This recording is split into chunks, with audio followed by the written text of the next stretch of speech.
At least. Thank you all for yesterday and for folks at dinner last night. We consumed most of the pizza, so that's a success. So for today, our schedule, we're going to start off spending most of our morning kind of doing our more interactive brainstormery thingies around releases. But actually, to start that off, I have one special announcement that actually I'm going to let Deb and Ann take care of, if y'all would like to come down.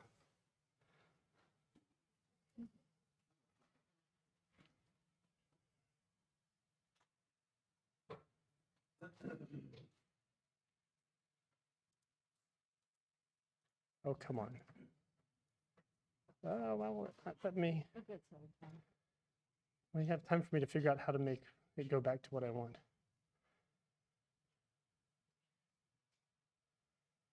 Yeah, this will work. Not quite the way I want, but it's okay. We'll just do it this way. All right, I will hand this off to you. And okay. I will just do the cursor when you need it. So. Okay, great. Thank you. Okay, I'll go ahead and take it off. Hello, everyone. Yeah, this one's louder than yesterday, so this is good. So welcome back, day 2 of the Dev Summit.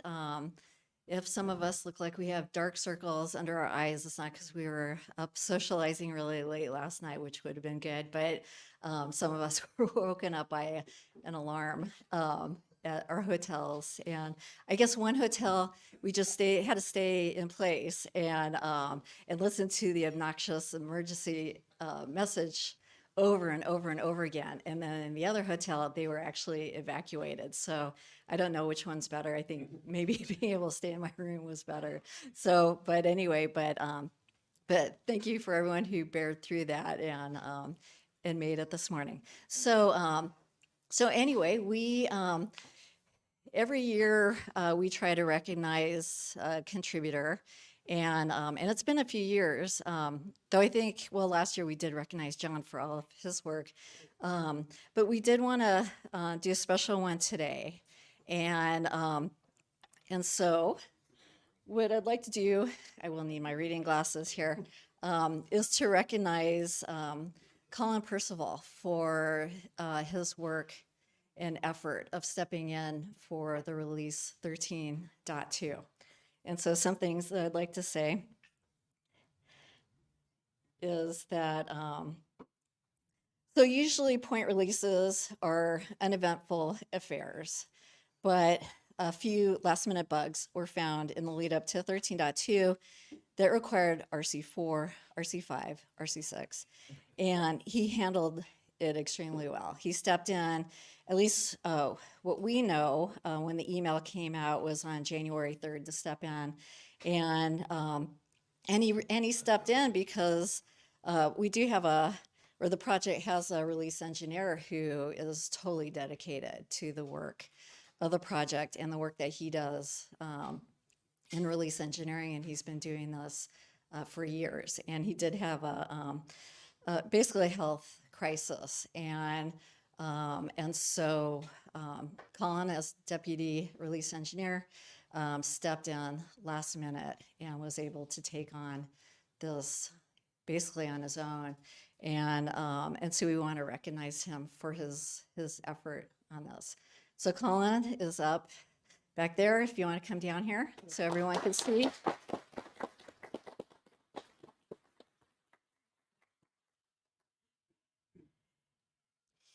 And so we have a little award for you. And so if you want to go to the next slide. So thanks for orchestrating the release of FreeBSD 13.2. And we all so appreciate it. This, if you want to go to the next slide, will be coming soon on a mug. So it'll be something that you could always remember and have on your desk and really cherish this time and contribution. I know you've done many contributions over the years, and we really, really appreciate it. And I'm really speaking on behalf of not only the foundation, but of the community. So thank you.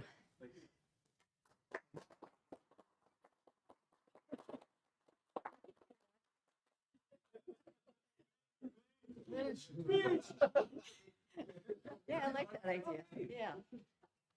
I'm a violinist, not a conductor.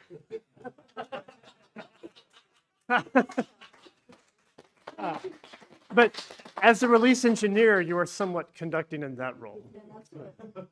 But we hope you like it. Yes. Yeah. You got a promotion whether you like it or not. Okay. So after this, we will go to, okay. Oh, did I make it really mad? I made it really mad. That's okay. I honestly, well, maybe you just want to switch to the camera because I don't really have slides for 14.0. So for 15.0, we'll have a very kind of normal, typical session, I think. Kind of our first one reviewing 15.0 later. But for 14.0, we find ourselves very close to, we would actually normally be in the kind of very early in the release process, but we're slightly delayed. But we're really close to the end. And so it's not a lot of time to spend brainstorming new things we're going to put into the release because that is not the stage at which we're in. And we're really at a stage of get the thing shipped and out the door. As everyone, well, as folks, I believe most folks are aware, we have one kind of last minute showstopper we really got to fix that's a big hairball, which is getting to an OpenSSL version that doesn't go out of support in 3 months or maybe 2 months after the release would ship. So that's in progress, and I know we've had discussions about that. So that's one topic we could maybe discuss. But honestly, that topic, there's kind of two parts to that topic. One of them is getting it imported into source, and then we've had various side discussions about dealing with private libs and stuff, which we could do that, but I think they're orthogonal tasks. But I think, honestly, the bigger impact for OpenSSL is not really base. It's really the impact it has on packages. And even in that discussion, it turns out there may be an even bigger impact on packages in OpenSSL, which is LVM 15. And so I believe, but I could be wrong, that the biggest task before us for 14.0 is really not necessarily things in source that might need to change, but really how do we help packages get back into a better shape after the recent trauma that source is inflicting on them. And so that may need quite a few hands to help step up with that. So I think it might be useful to think about how we can organize some work around that maybe in the short term to try to get a few more hands who might not be working on fixing ports as much to kind of help all of us together as a community to get packages into better shape so that we're ready for our release. So I think that's to the extent that we want to talk about something with 14.0 today. I think that's the main thing we should talk about. But I don't have any slides or content for that. I just think it's a discussion we can have. And I can't see IRC standing up here, so I will need the extent that there's stuff online, someone to proxy. But now I'm going to kind of open the floor to see what thoughts other people have. For example, are there other things in 14.0 besides OpenSSL 3 and kind of package fallout from OpenSSL 3 to LLVM 15? That may be the first question is there anything else someone thinks is really urgent that needs to be addressed besides those? We want to start a new HackMD. Oh, we could do a special purpose for this one, I suppose. If you do that,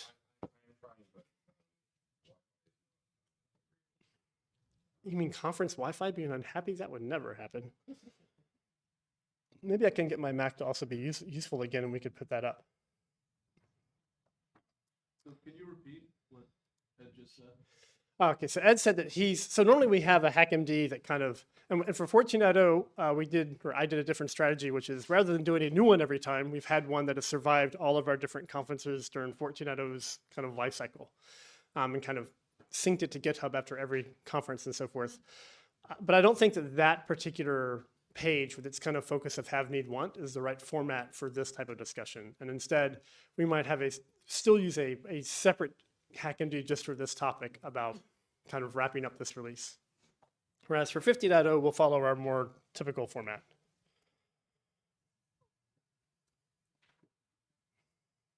All right. Maybe this one? Hey, okay. I got it to be happy again. And then escape. So do you have the link somewhere that we could get to, perhaps? Maybe could you edit the wiki and replace this one, which is the old one, with the other one, or add it or something? So Or would you rather me just create one?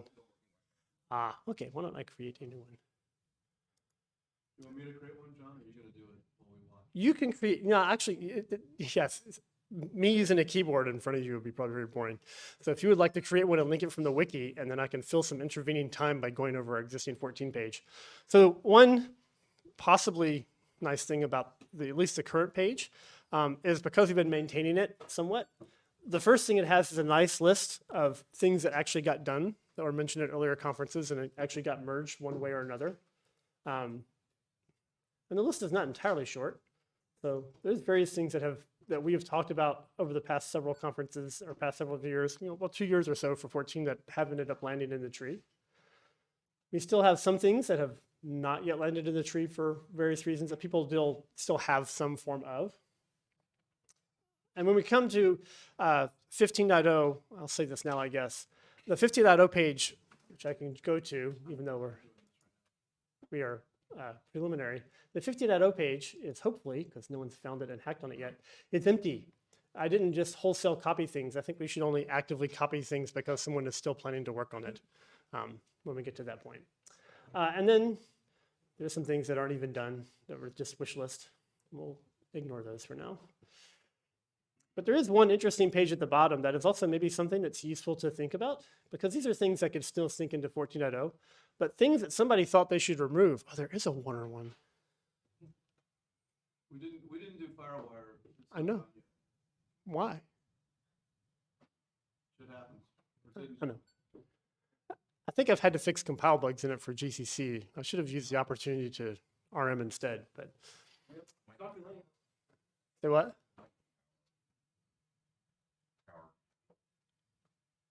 Oh, PowerPCs? Oh, well, yeah. No, they're not blocked. I asked those guys. They're the Okay. ones that still have machines that use it. Okay. RP6 is staying and going.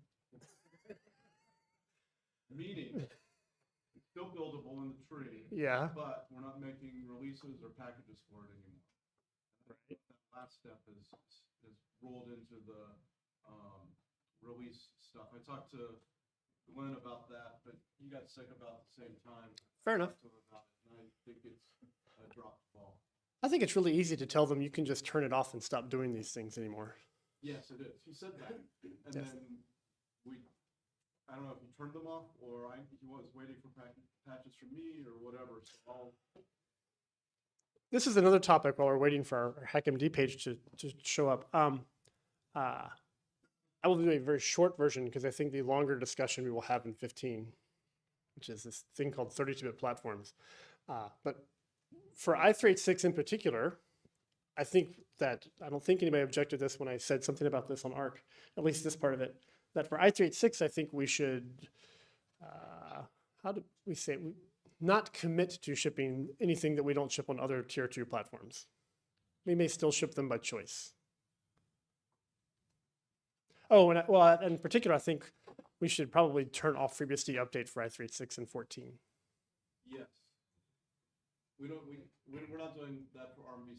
There's no FreeBSD Yes. update for ARM v6, so there's nothing to turn off there. It's just turning off building the packages.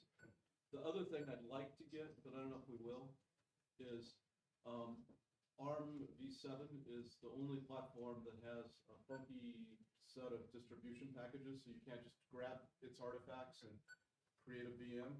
You have to do weird stuff and go through and install because reasons. So it's just making the base and other tarballs we make for all the other platforms. So Okay. That's not something to remove, but okay, yeah, I think. But Leewin, you had your hand raised. Oh, I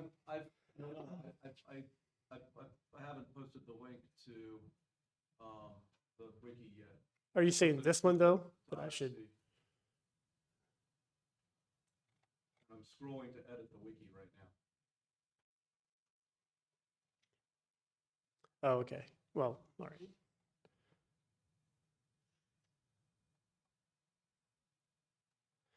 Are there any other things? FTBD, which when we added it to this page, it was because 13.0, we were in this stage for 13.0, and we said, oh, we missed it for 13, we'll do it in 14. And I checked, and it's still in the tree.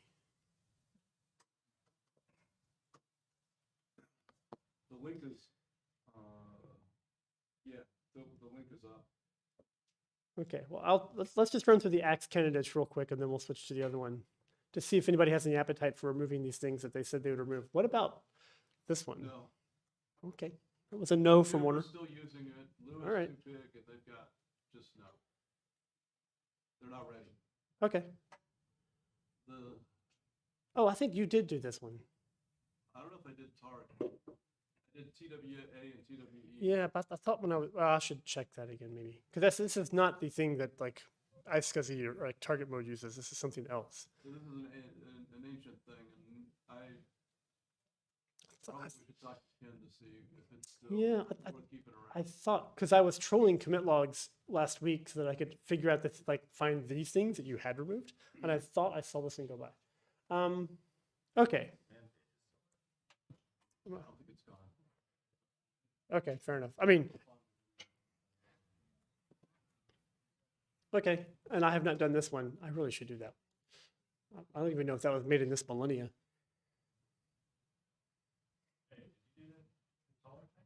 Yeah.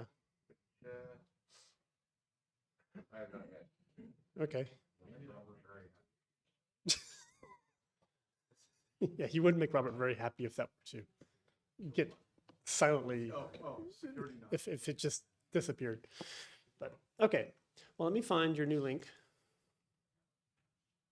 I think I messed up the markup of the link looks like it was. Oh, I do not want to re-edit the page. I just want to.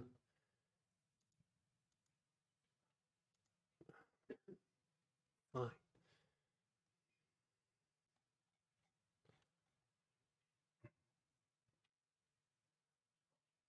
You made interesting markup. You just have an extra bracket.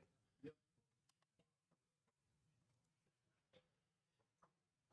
Now, what are the odds this will correctly auto-update as we're watching?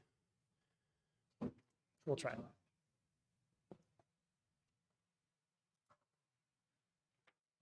Okay, so I guess we want to add OpenSSL3, which still has some things in.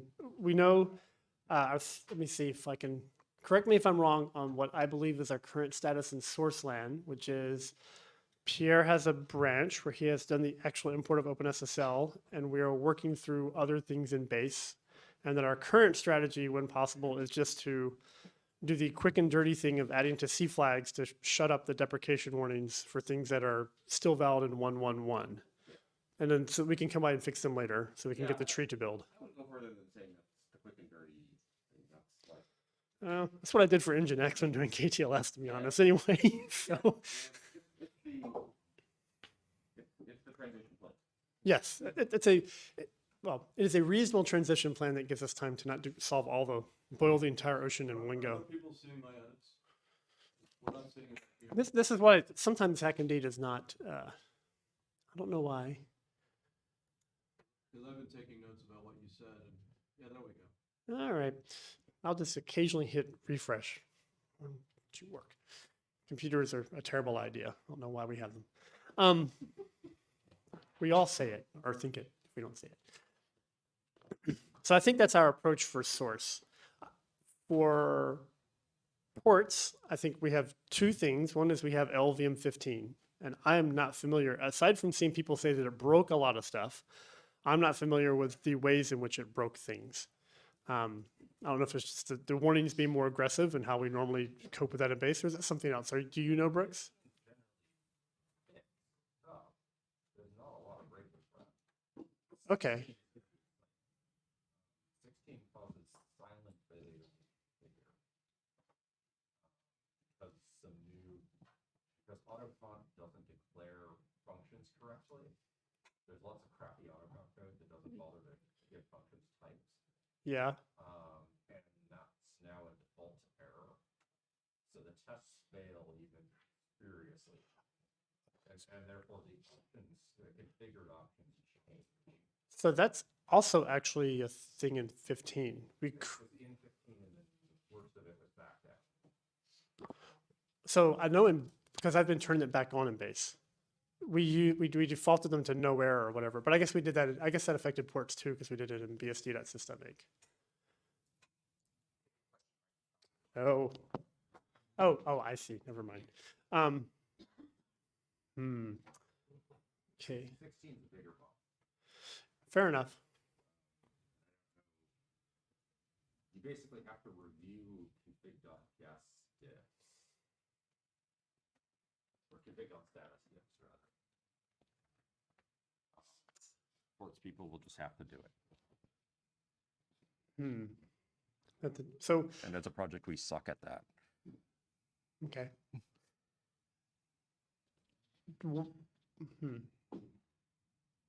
Is there a question about the timeline of when we should import 16 then, or switch to 16? I think Dimitri's interested in getting it in, but I don't know that it's possible. It depends how long we're delayed by OpenSSL. Okay. We've kind of decoupled ports from releases, so Yes. it's mostly a question of when can we get ports back into a reasonable state, and how do we do it? So I think one thing that, so for my little view, I have poor insight into like what the current impacts are on ports and like what are the big blockers and so forth. I know you can get from an individual run, you can find out which failures blocked a whole bunch of things and were the kind of most impactful blockers. Do we readily have that for the state of kind of, so I know OpenSSL 3, it's still kind of I assume we've had various X runs. Do we have one with a more recent tree, like one of Pierre's trees to kind of evaluate? We don't have a test run. Okay. I think in part because I know some other efforts were more about changing how like uses SSL worked versus kind of just uploading or updating base and seeing what happened. So maybe then the first thing we need is an X run of Pierre's tree. Is World fully building in that tree?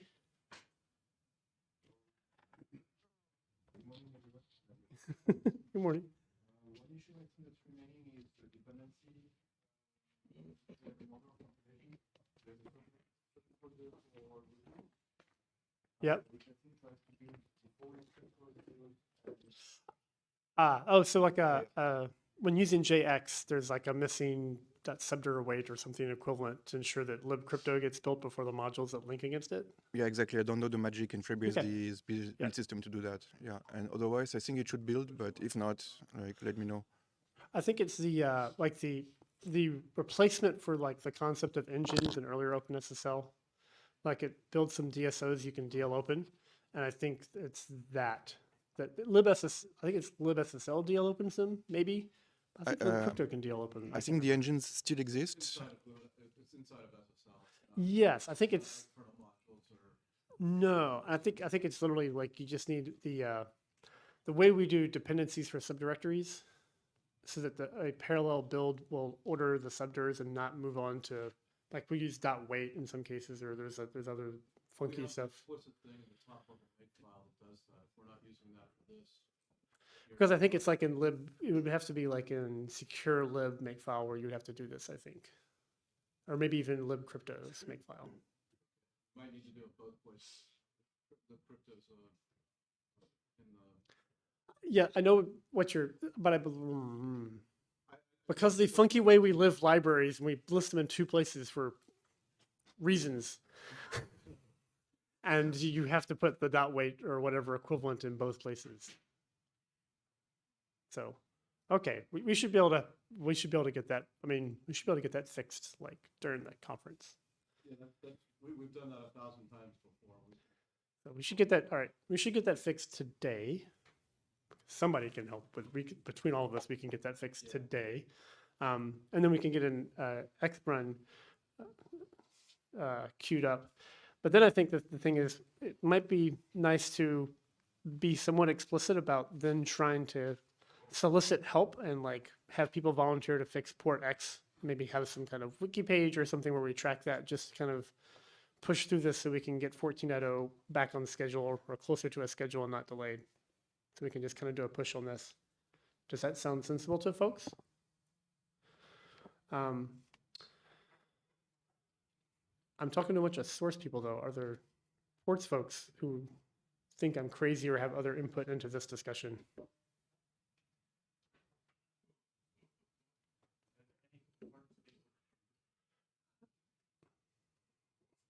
I mean, are there comments on IRC, for example? Or the other 87 IM thingies we use as a project? Josh, did you hit edit on McAfee and switch to live? Yeah, I'm fine. The chair might have some issues. And then click the eyeball into you, and then should show changes as people mention. Why does it not do that by the, okay, anyway. We should make software less terrible to use, not weird quirks. Okay, but that's nicer. Yep, that's what I'm typing right now. So. Okay. Okay, so actually we're going to add some other things. So do we want to talk about the other things? Whoever's typing? I just typed that last thing to see if it was. Okay. This is a review that Andrew Turner put in. I don't know who added it. Can someone expand the acronym? It's Google something. It's Google's cloud platform. Oh, it's no longer called GCE, it's something else? Or whatever it is. Okay. GCP is the one that's like EC2. You great. Demonstrated my ignorance of cloud world because that's yeah. All right, fair enough.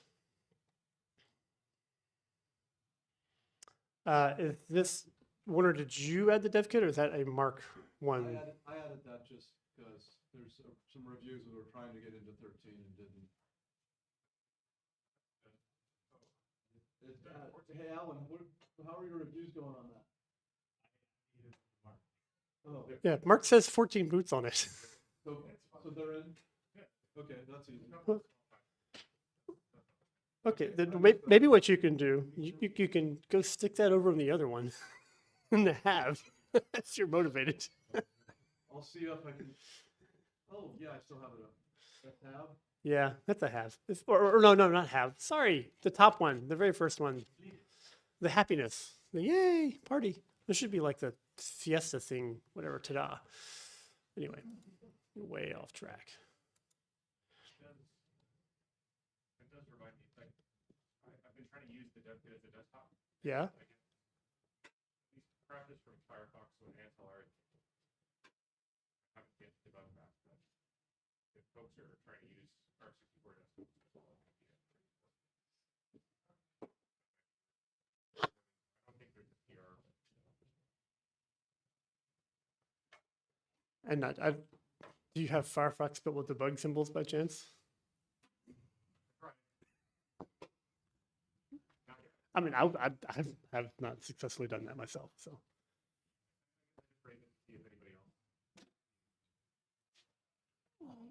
Well, so I have a question. I can sort of raise my hand for this one. Does anyone have an ARM64 desktop? Brooks and I kind of do. I can't leave the keyboard plugged into mine, or the firmware hangs on boot, so that makes it very limited to the desktop. Kind of sort of, but not really. Yeah. Well, you just have to plug the keyboard in after the kernel started, and then you can use the keyboard. So, like, how many hands then of an ARM system that works as a desktop? And how many use that ARM system like with a keyboard and mouse and things like once a week? Okay, I got like 2 half-hand waves, non-committal. Okay. I mean, I think we'll find those things as it gets more used, but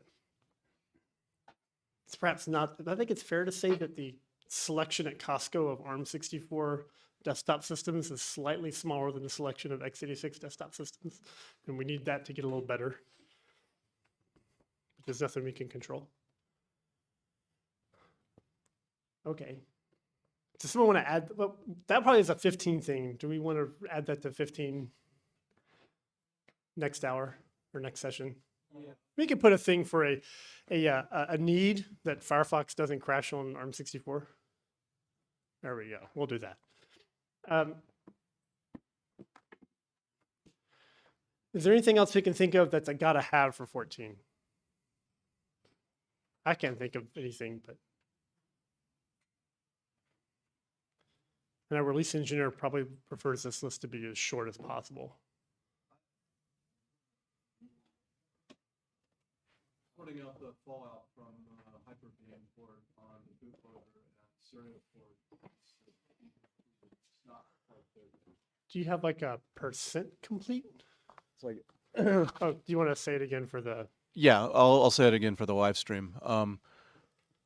Hyper-V import support for ARM broke the bootloader, and I fixed it, and then I fixed it again, and I found out yesterday I need to fix it yet again. Oh joy! I mean, but, you love the bootloader. It's your new friend. oh no, it's the surprise fixes with my new friend that I don't like. Particularly when my new friend has been influenced by others in the ways of doing things sucky. Anyway, so that's in progress. I've been talking to people here about the best way to fix that, but that's something we need to get into 14. It's something I should have this week. Okay. Do you have as a software person, do you have an estimate of how many more fixes there are? I do not know that this is the last bug, sir. And I do not have a list of unanticipated complications that will result from this. Neither do I. The unknown unknowns are still unknown, sir. Yeah. Over the Mac CPU. Okay. Well, we should add those things. Is it? Do you, Mark? Did you add this? Oh.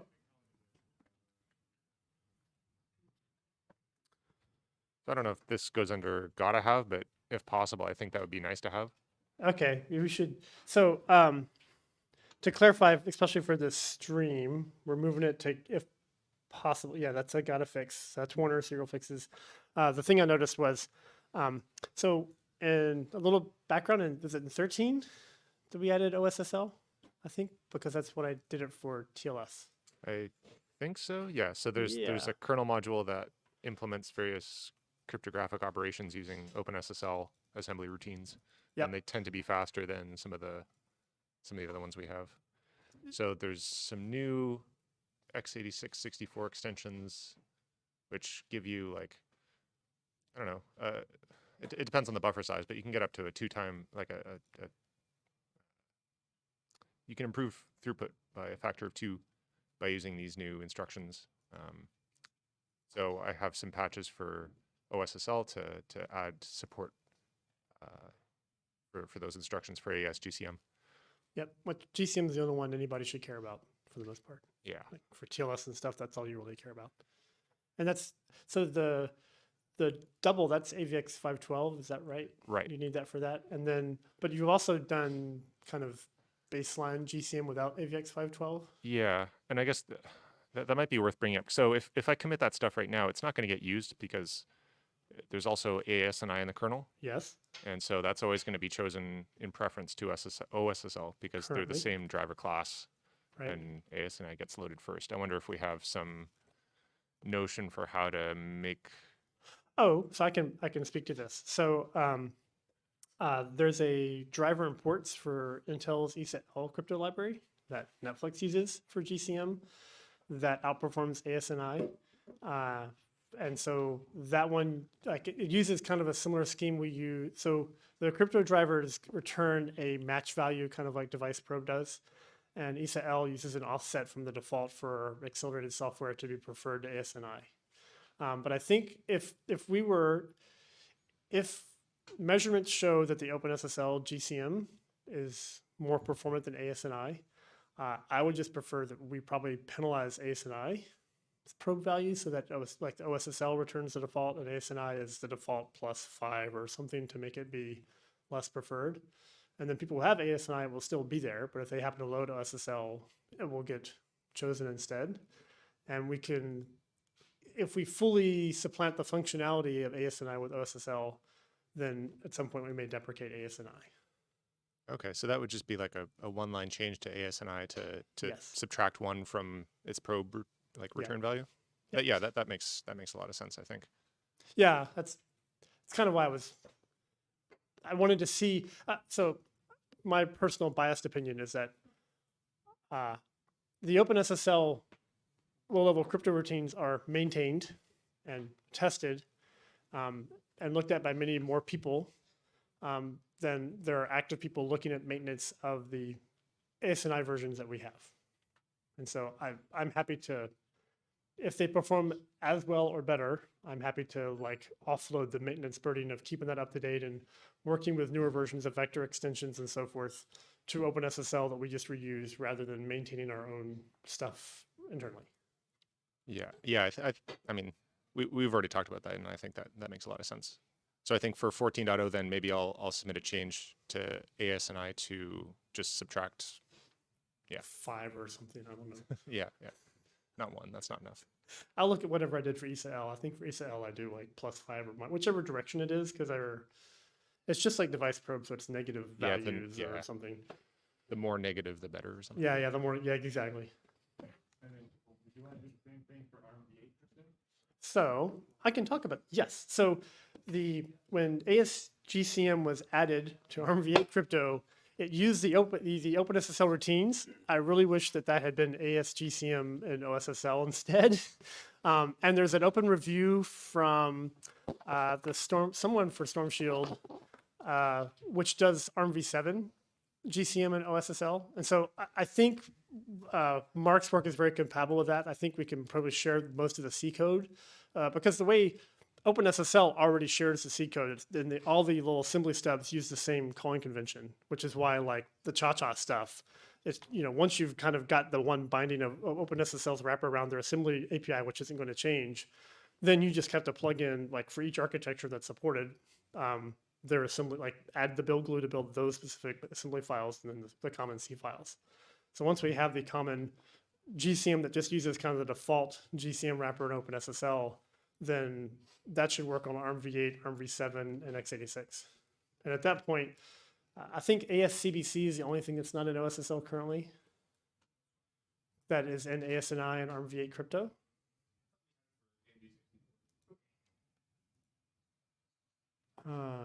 Maybe, no, we do have, we might. No, I did not. In particular, it's useful because ASNI will only do the combo ETA if you have both accelerations present. And in the OpenSSL case, you always have accelerations present. So it does a better job of, if you don't have a CPU with accelerated SHA, or you're using SHA 512 or something, that it will accelerate both halves. And that was a reason to you prefer OSSL for those. But in short form, yes, I would actually like to kind of retire our bespoke one-off crypto things and just let OpenSSL provide those for us in the kernel for accelerated software versions. Anyway, we spent way more time on that than we needed to. What are we at time-wise? Budget. We have 5 minutes? Wow, see. Oh, sorry. Okay. All right. Is that if possible? Oh, well, because you had to revert it in userland. Is it just Beehive that we have to fix for that? Which I think is in progress being fixed one way or another. We'll get that fixed this week. Okay. All right. So I think I'm going to angle to end so we stop adding things to the list and giving heartburn to our release engineer. But I do think it would be good to make sure we make good progress on, and online can't see where I'm pointing, on the ports thing with OpenSSL 3 in particular, and any other fallout, to make sure we get packages in good shape and we all help with that. Okay, so let's go ahead and we'll break and use our extra 3 minutes, because we are probably going to chew up. I'm sure we'll have more stuff for 15 than we have the hour or whatever it is to fit it into anyway. So Can I mention one thing? sure. I'd like to change the default for home directories to Yeah. /home to /home. Yes. And I have reviews for everything but the man pages. Okay. If anybody objects, please talk to me. But yeah, if anybody objects, we'll show you to the corner. But I understand why we did it, but I've read the threads and I concur with the assessments. Okay. I think it's At least I do. I mean, I can't promise what the project is. JKH is full. Having a separate user? Why are you /user/home? Yeah. He's not here, so he can't defend himself. It was convenient to disinstall in the day. Yes, well. You could have just stopped when it said sysinstall. You didn't need to add the other parts. no change in sysinstall. That's gone. That ship is thankfully sunk to the bottom of the ocean. Dead and buried. Dead and buried. There's no monument, no tombstone, no plaque. All right. Okay. All right. Well, let's stop and we'll come back at the end of our break. So see y'all in a bit. There are a couple of bugs on IRC that I'm going to grab. Oh, yeah. Make sure and feed those in. They're in the, if possible, if they're on IRC and not here to flex it. And little bugs. Little bugs are different. Small bugs, I mean, will get worked on as part of the release process. I think the items on the top of this list are sort of more substantial API or ABI changing. And don't add to them. Yeah. All right. Really, let's take a break.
Sleep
Hey folks, tonight over in 1120 we have the BSD CAN newcomer session, I don't know how many newcomers we have because about 130 folks are registered, but if some of you would volunteer to come over 11:20, 6 o'clock and take a newcomer in hand and persuade them we don't bite until they're comfortable with being bitten. We would appreciate it. I'm sorry. Let me repeat. Persuade them that we won't assign them bug reports until they're comfortable being assigned bug reports. There. Thank you. Thanks, Mike. All right. We now come to the most fun moment of our conference. Ooh. Yeah, something like that. So, as I mentioned, we're starting with a clean slate. So we get to dream up all the unicorns and ponies and sparkles we want. I don't think we have anything to put in the completed. We'll just leave that as a placeholder for now, right? But as we've done before, we have a couple different categories. So I'll just go over them briefly, and then let's see, what is our time budget for this slot? Someone tell me, is it an hour and a half? More like an hour 20 now? So we have, which are things that someone has that's not, in this case, we ain't going to make 14, and so we're putting it in we think we'll be able to land it in the next 2 years into 15. So, and let's think of it in a 2-year-ish time frame, even if maybe it's 2, maybe it's 2.5. Need is something that within that same time frame of when, in the next 2 years or so, or with the release we will do in the next 2.5 years, something that you're going to need in a future product or future use case that you anticipate you will need by the time that 15.0 is going to come out, but you don't currently have yet. Want is similar, except that it's a nice to have rather than I really got to have this to ship my product or to make my use case work. And then finally, our third category that we'll go over today are things to remove. Which we've gotten a little better at removing things. Yeah, in fact, I'm going to even start I'm going to start there, I think. But so, hey, let's wait till we actually start, Alan. All right, I'm picking on Alan. It is fine to edit the thing on the fly, and we'll all see it, but we should actually probably at least mention everything that we add. Since we have an hour and a half or an hour and 20 minutes, so that's 80 divided by 3, whatever that is. Let's game for about 25 minutes a group and try to walk through have, need, and acts. But I am going to flip it around because I have the microphone. And I want to actually start with acts. And so let's budget ourselves for about 25 minutes at least on acts. So I will use technology make myself stop. All right. Are we going to review the things that were on the acts from the previous list? So kind of, rather than copying the previous list and as a starting point, some of the things on that list haven't been updated in like a year and a half. And so I would rather not just have them continue on and on. I would rather us start from fresh. Yeah. Say which of them should move. Yes. So, Warner, why don't you Yeah, go ahead, the Warner. existing list? Okay, so since I'm going through this, if somebody could act as editor to do this.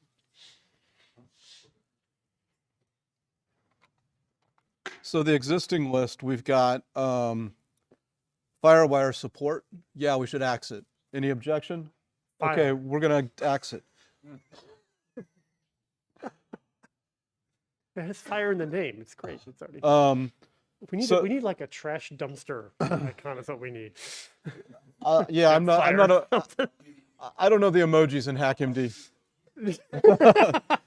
We just need fire. Yes, we need someone who's younger than I've been doing this project to add the emojis. I'm almost there. where I also have the similar requirement. So ARM v6, I don't see that surviving into 15. Oh, well, so don't, like, yeah, say that now, but then I have my topic I want to do.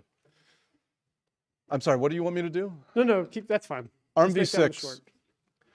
Any objections? So yeah, ARM v6 I don't see yes. surviving into 15 because the current Raspberry Pi models just are going to run out of steam and aren't going to be updated. So next on the list is SoC support review. And that's just an ongoing thing each release. We'll need to do that for ARM v6, ARM, for 32-bit ARM, asterisk, Yes. later.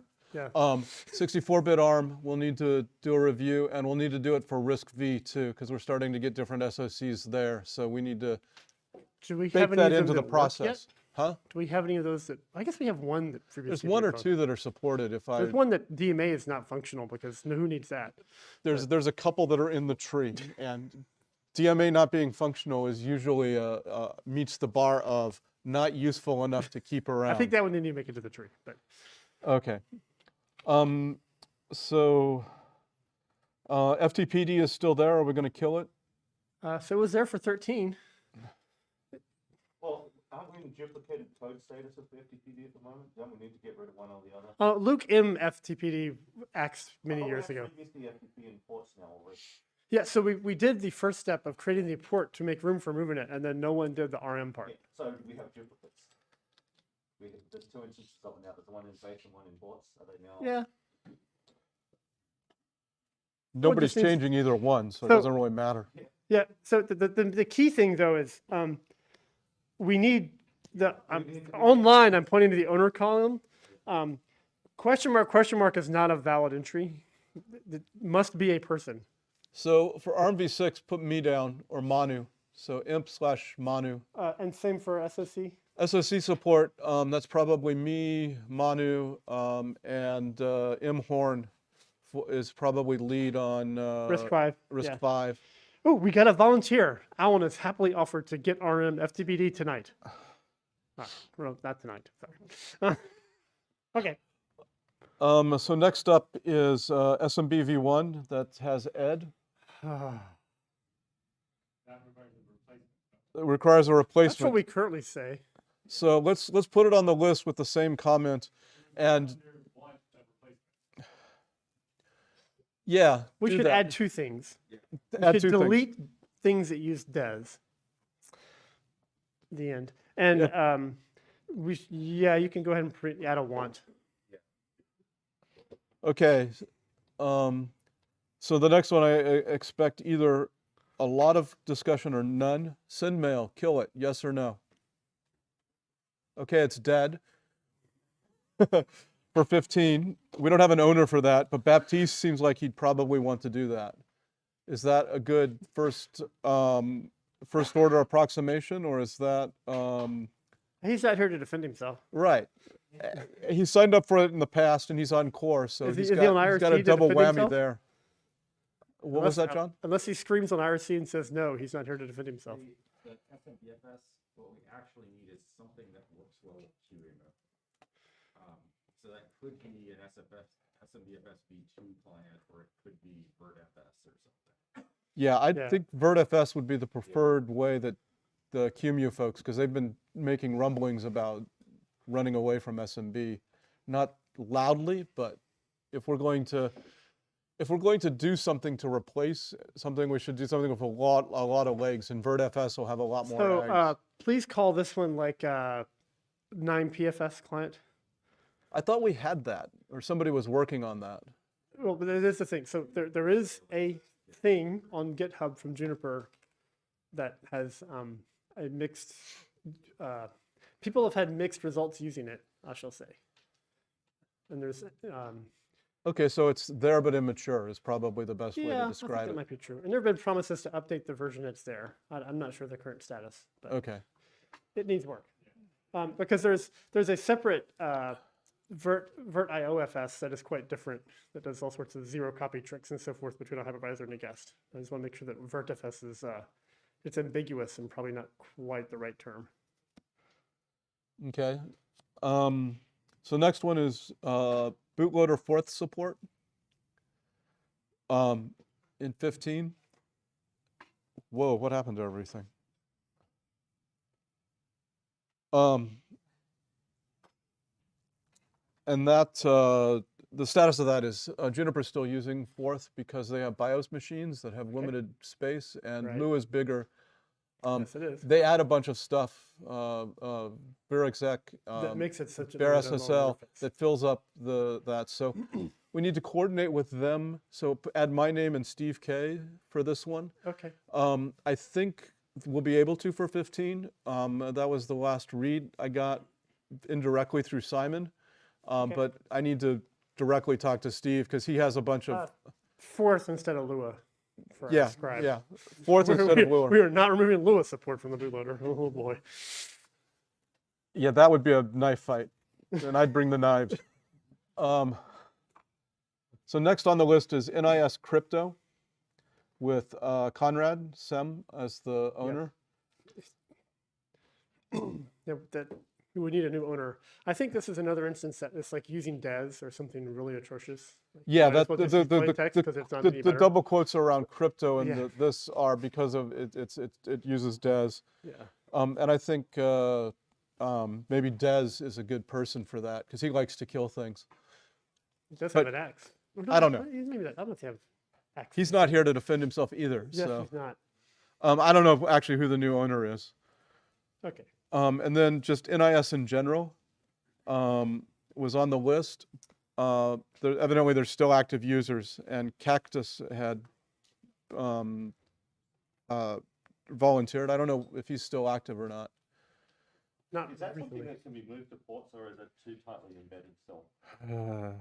Yeah. Can is doing a lot of heavy lifting in the can it be moved to ports question that Peter just asked. It can be, but it's not trivial. I mean, could it, in the way that LDAP lives in ports as a client, could you make it work that way with NSS? You might be able to and put PAN? the clients in ports, but I don't know. It Oh, requires the an server should be owner. easier to move to ports, right? This has a bunch of magic. You can pan cleanly, so. Yes, it does. So you need a PAM-NSS combination, and you might have to accept the feature reduction. Yeah, Yeah. and PAM is also something that Des is passionate about.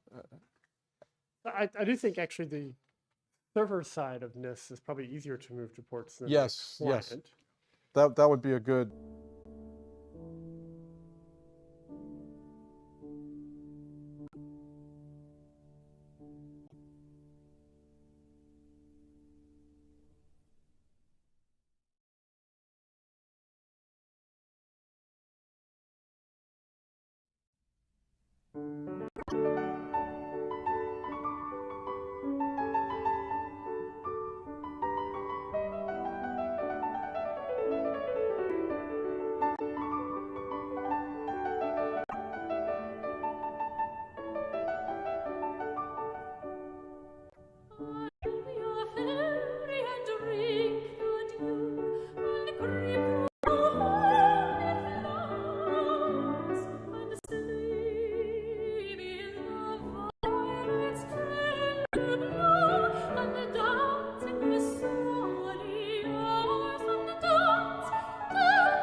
Have to do the GitHub or like the Git subrep, whatever we do. Yeah. You know, extracting The- a tree back out into a new little Git repository You know, into the port ports. right? tasks like we need to have a bite-sized task list, and this would be that. You know, remove this thing and make it a port is something that we could put in that want list just to try to integrate the axe candidates with other things the project does. I'm just mentioning that as an aside. Okay. I'm happy just to, I don't even know if there's users to ask about 3DFX. That should just get asked. So We don't support ISA cards anymore, or ISA, however you pronounce it. Sorry. we don't well, Was it ever a PCI card? for which? 3DFX? No, No. So, I don't just think clarify. so. Are there Um, any other ESA drivers that aren't LPC in the tree? I feel like we've killed them all. I think we've killed them all. We've killed all the SCSI cards. We've killed all the NICs. There might be a smart card reader still. Something. We blah, blah. killed PC card.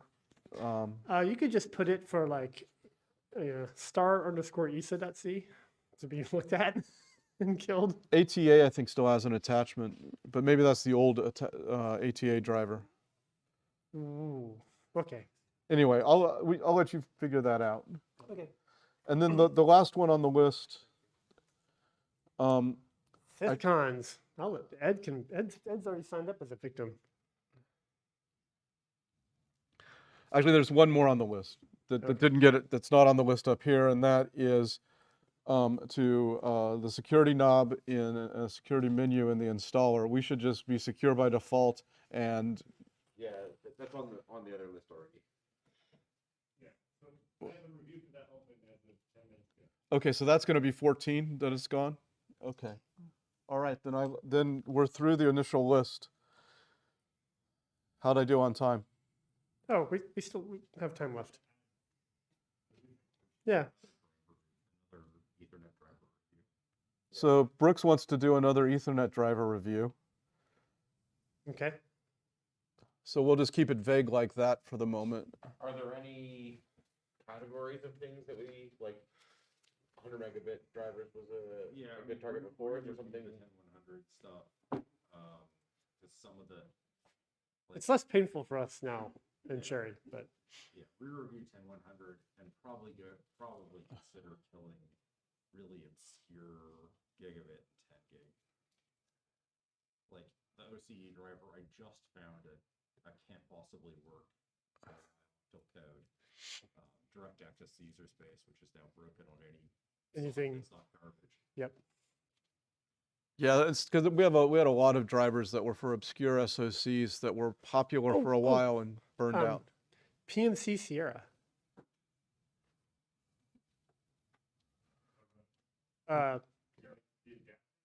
No, it's like PMS, which is an interesting name for a device driver. We just took it out of generic, right? Because it's Took it out of generic because it's like 'cause it's 16% of the size of generic is like the code, the text and BSS from that thing. Right. That's a want item, related to a want item about minimal. But PMC Sierra is, people are still using it a lot. So we should have a CAM So driver. that driver is very special.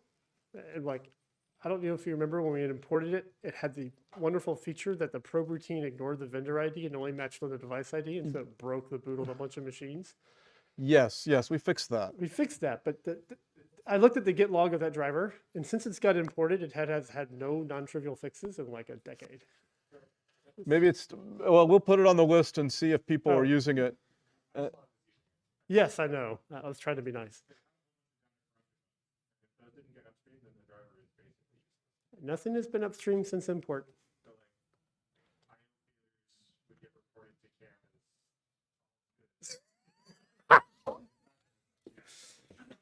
I will just say that having my limited interactions with that device driver, the quality has not impressed me. So if they're not stepping up to upstream their patches, then I don't see why we should have it in the free. I like that answer. I like that answer too. That's the answer Because- I'm thinking for. One of the other things is it has its own unique style, and It does. and it's in a part of the tree that's supposed to be FreeBSD style, and so it tickles my style patch thing. So Yeah, it probably should have been in contrib. it should have been in contrib, but I'm not going to move it if we're going No. to kill it. Yes. All right. I need to slow down. Does that mean we're dropping support for all those 12 gig adapting cards? Like, if it doesn't work, it doesn't work. Where's the hell is that? Well, we should. So for the list, for this list, we should have review CAM drivers, parent PMC ... You know, because we should go through all of them and see which ones are still relevant and see which ones have issues that haven't been fixed and so forth. Okay, well, it's it's true that like we removed ESA attachments, but there's still, I guess ISP is still a driver that might be relevant, that we removed the ESA attachment but kept PCI. ISP has a pull request for new hardware support. Okay, So that's that's- well over the line. yes, that's well over the line. Yeah, that includes like modern PCIe. Yeah, I mean, But we don't need the list here. Okay. But I put my name for that, and we'll do the round trip through Arch like Brooks will do with the Ethernet Okay. drivers.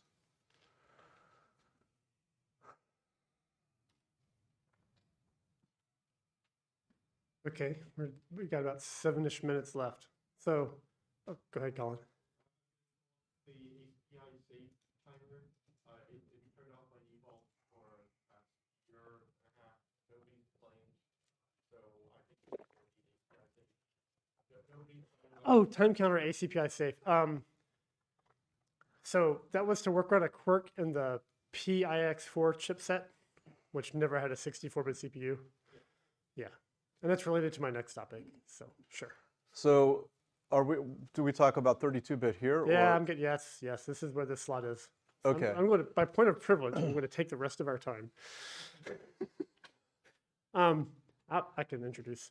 So we had a little thread on ARC recently, and we will continue to discuss, I think, as a community, but I think we should figure out, in particular, in conjunction with announcing 14.0, I think we should figure out how we want to message our intentions about 32-bit platforms so that people have time to plan for what we think will happen for 15 and get feedback if that plan is untenable. Right. And I think a starting point is that we would say, our most extreme starting point we could say is we will have no 32-bit kernels in 15. That we will keep, or worlds, and we would keep compat32 so people could still use -m32 to build things and run things. There are different timelines on that. That's the kind of most extreme position. That's so we have milestones. 32-bit gone. That will happen. Not for 15 maybe. 32-bit with lib32 only. 32-bit with userland and no kernels, and pruning the 32-bit platforms today that add little value, which might mean we prune i386 Yes. and PowerPC and maybe keep ARM, maybe not. So that's kind of the continuum that we have, and we need to have that discussion. I don't know if we need to have it all here. I think we should have, I kind of want to start with the extreme to find out where that doesn't work. To Okay, see if where we need to you're back off leading the from. discussion, you can write that up and send it to Arch, and Well, I did, but we still need to. we need to have a next step, because we need to. You're right. We need to signal this in the 14 release notes. And what do we put Yeah. there? Yeah, and that was the point of the thread at Arch. So the feedback I got on the thread at Arch, that so far, people have only said they need the ability to run compat 32-bit binaries. I've yet had anyone tell me they need to run a kernel. In the middle of still trying to write a properly parameter response to that thread. Okay, That among other things, yes, I actually do need the kernel. which kernel? The Which architecture? well, RV7 for me, but like, what I mean, like, I'm sure there are certain cases, like perhaps for Steve K's, like numerics work. If I remember correctly, Steve Cargill? Yeah. Different Steve K. if I remember correctly, he needed to specifically use an i386 for some of his numerics work, because some of it apparently just doesn't work or works differently on 64-bit. So what works differently, it's not a kernel change, it's that we set a rounding mode. So that particular thing is actually rather complicated and is broken beyond repair no matter what. So in the I'll try to summarize my understanding. In the FPU for i386, you can configure it like the length of a long double to either be like 80 or something larger. 80 or 64. 80 or 64, and then FreeBSD did something that nobody else does, where we preserved longer precision for a long double, but we have to require like more stack spills to kind of make that work. And GCC has this weird thing, a flag, that is only enabled for the FreeBSD i386 backend, and no other operating system in GCC supports this. And Clang doesn't have it at all.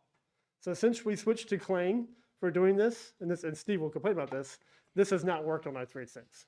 And we're not going to turn off Clang for i386. That's not a sustainable path.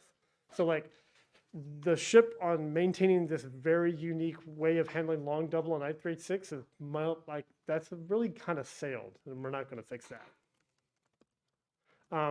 But that's only a user space thing, because compat32 on AMD64 sets the same initial word for the floating point status as we do for i386. And none of that is dependent on the kernel. And if you are running the i386 kernel on a system made in the last decade, I want to know why.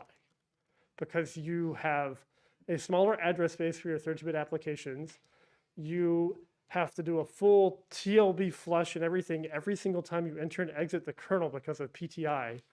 And there are many things that are like painful and grotty in i386 land.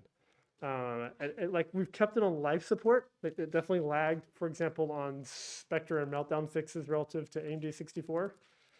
But I just don't know, and you don't have a direct map, so there's a whole bunch of crap that's not going to work for you. And there are several things in the kernel where, speaking from like kernel land, just like we've recently, I think in the last release or two, we said you have to have 64-bit atomics in user land. So like you can't actually run on anything that's not a Pentium Pro anyway. Like the chipset with 8 CPI time counter safe, we can't run on that because our binaries are cored up. So like that ship is also sailed. But in the kernel, things like being able to assume we have a direct map so that unmapped IO things are less terrible. Like, you know, there's several features now that only work on 64-bit kernels, and that's only going to get worse. Like keeping 32-bit kernels around. So ARM, I think, is a bit of a unique case if there is still 32-bit only hardware that's relevant. But in x86 land, there is no 32-bit only hardware that has been made that is younger than my youngest child, who was in elementary school. So that one I really have a hard time with. The other thing with i386 is I think we're going to keep compat32 around for quite some time. Yes. We're going to keep the compat32 around for quite some time. But even that for i386, at some point it becomes negligent to keep it. Yes. Like we need to be 2036. Well, Why? because it has a because 32-bit people are time going to key. deploy it, and they're going to be idiots about it. People are going to deploy it in production, and then their machines are going to die horribly in 2038. Yeah. So Horribly and unpredictable. compared to some other systems, we're in slightly better waters here because we only have one platform with a 32-bit time T, and all our other, even 32-bit platforms, at least have a 64-bit time T. And we're not going to fix i386 to have a 64-bit time T because, no. We're also paying a bunch of overhead on non-i386 platforms for 32-bit IMT support. Like it probably doesn't really FreeBSD matter in 32. practice, but like we have to that's there too. It's Yeah, just there's a lot of, I mean- the 32-bit time T tax infects, you know, a couple dozen places in the tree. So there's code in GDB where I do cross debugging and I understand like canfo proc from a core dump, and I have the LP64 case, I have the ILP32 case, and then I have i386. Yeah, and we have similar things for generating system calls and the compat code Yeah. and BSD user, although BSD user i386 is total crap. So let me pause a bit because our timer went off. And in the interest of trying to get to what my first question was, I'll start with kernels. So you mentioned ARM v7 kernels. There's still many few ARM v7 devices. Okay. Are there any other 32-bit kernels that we think we need to possibly ship in 15? No. PowerPC, old PowerPC is dead. It's old Mac. Who cares? PowerPC. And it's PMAP. One of the 32-bit PMAPs is Pessimal, as we discussed previously. Right. So the old PowerPC, no. The ebook, no. and I don't know if that's 32-bit or not. And It is. That's the one busted PMAP I hate. there's one for an Amiga that came out a few years ago, and that's, not, hasn't seen a lot of uptake more widely. So no, that's the only one that might possibly give anybody a moment's pause, and not very many people, so we could probably kill it. Justin probably is going to smack me for that comment. Justin Hibbets. Yes, I know. But let the record show I looked over my shoulder. Well, and then, so aside from kernels, I think there's a couple of like Right. stakes in the ground, questions we can ask, and So then decide where we're on. ARM32 is the only one that has relevant hardware that Yeah, for runs interesting enough applications that we can do still. And then- I would agree with Yeah. Charlie. I would agree with Charlie Okay. that's meets the case. Now, whether we have the people to support it and whether we can support everything and whether we need to support everything we support today are good questions to ask. There'll be some pruning and thinning. So I think for the first round of questions, the first one I would have for each of these platforms is, do you still need kernel support? And the next one I would ask, if that's yes, then we kind of stop there, Yeah. because you needed all the rest of it for that. The next question I think we should ask is, do you need full userland like the ability to build a world without a running kernel?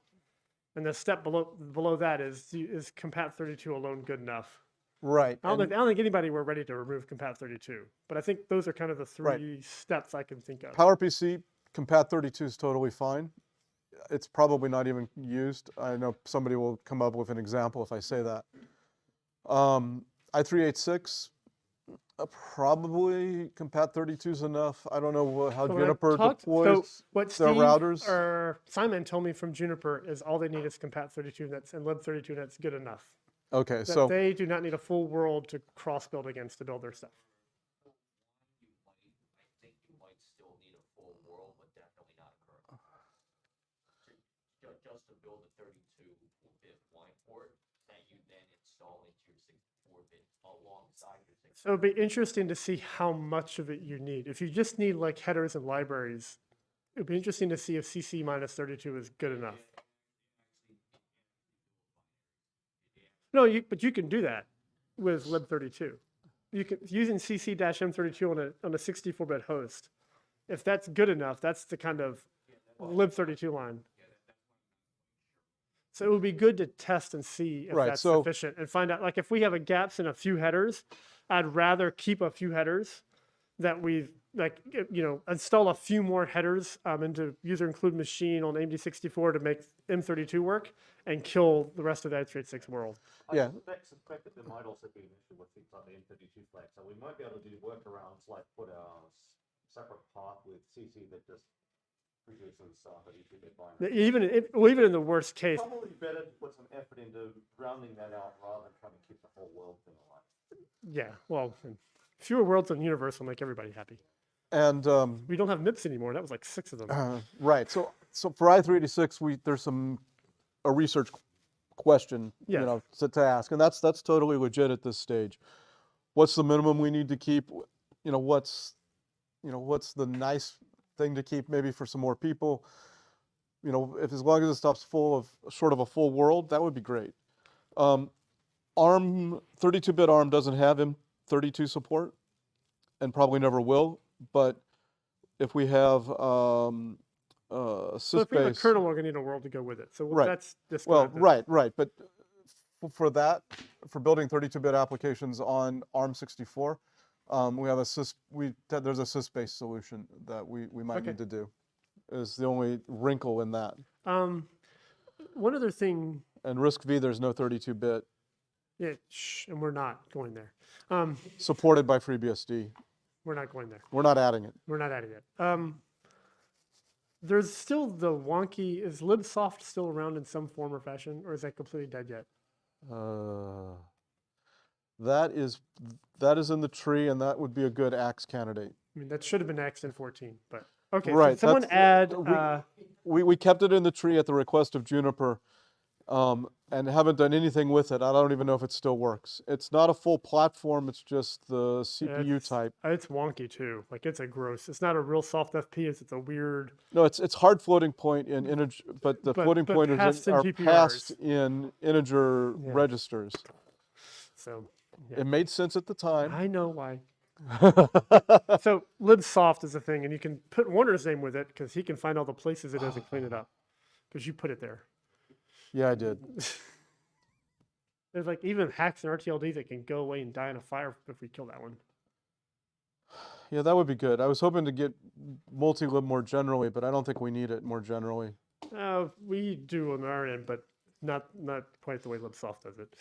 Yeah, so if somebody else wants to drive multi-lib, I'm happy to put a stake through libsoft. So that should be a separate line item from the 32-bit stuff. It's orthogonal. We did fully kill it.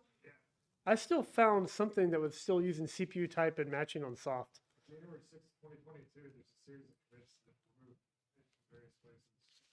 So I think there's probably like the libc makefile might still have some things that check for the CPU type. So it may just be there's some detritus that still needs to be fixed.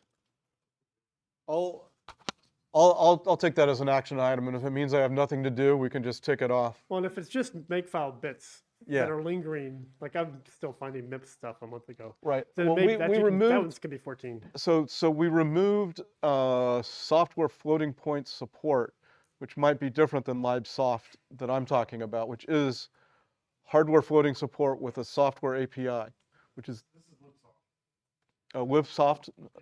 Okay. Very explicitly. Was it me that did it or somebody else? Okay. It just might be there's a few scattered pieces to still clean up. Uh, Okay. Yeah, 2022 wasn't a good year for me. Uh, I was still in core. we'll talk later. Hit the wrong button. You could just put like a finish confirmation of libsoft death or something. I don't know what you want to call it. There you go. There we go. Confirm full removal. Okay. I think That's that's enough. That's enough for now. That's enough for now. I'm glad we spent a lot of time on axing things because removing code is good.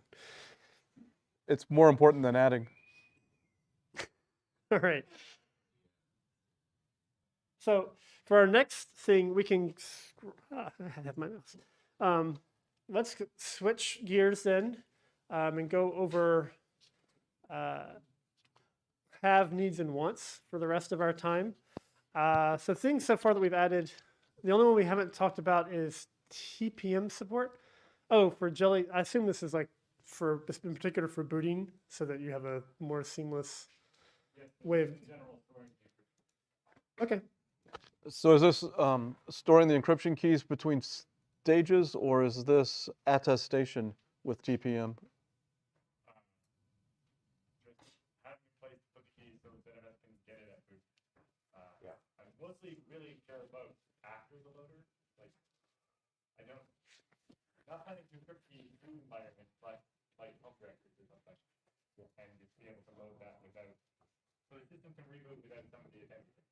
Right. Okay. So this is to get the keys for a running system. This is an attestation, which would be something else. Not that I say we should. Not that we should add it. I'm just trying to scope this. Yes. Super useful. So yeah, so that gives you the use case where you can leave your disk encrypted, you format a machine, and you can toss it without having to worry about whacking. So that'd be super useful. Okay. Oh, we've gained more emojis. Nice. Okay, so why don't we say what? Flying money's nice. Let's start with have. Things that people have that aren't going to make 14, but they think are, you know, with a bit of work over the next 2 years, they think they will land in time for 15. Warner. The one that I have, and the only one I'm going to commit to, is KBoot support for AMD 64. Like more KBoot support for AMD 64? It doesn't work right now. It will work in 15. I marked it as done on the 14 page. I guess AR64 works and is great.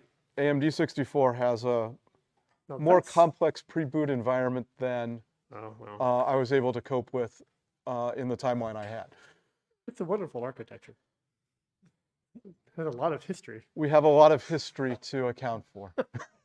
Well, the architecture and platform have a lot of history to account for. Anyway, Yeah. okay. Just be glad you're not trying to make i386 work in that environment. I tried for about 20 minutes and then said, nope, I'm not going to do it. Why did Also, why did you try? I wanted to see how hard it would be, and it would be hard.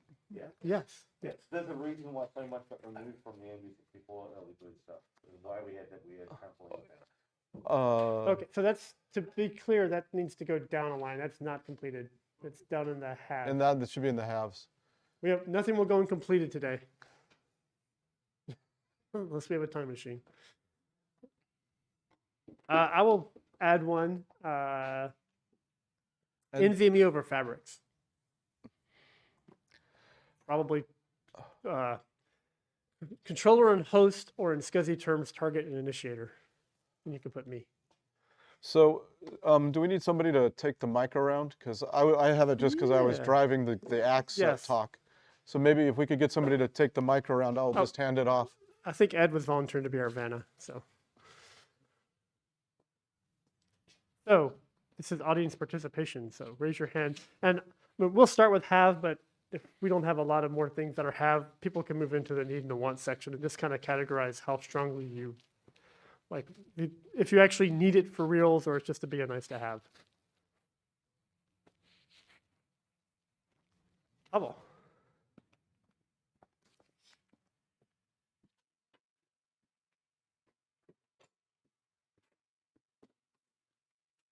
So I have patches for using copy file range in MV and install. Currently, we only use it in CP. Okay. And also a question, because now we always have a fallback to, like, if copy file range for some reason doesn't work, we will fall back to read and write. In the kernel? No, in userland. In tools. userland, Yeah, okay. yeah.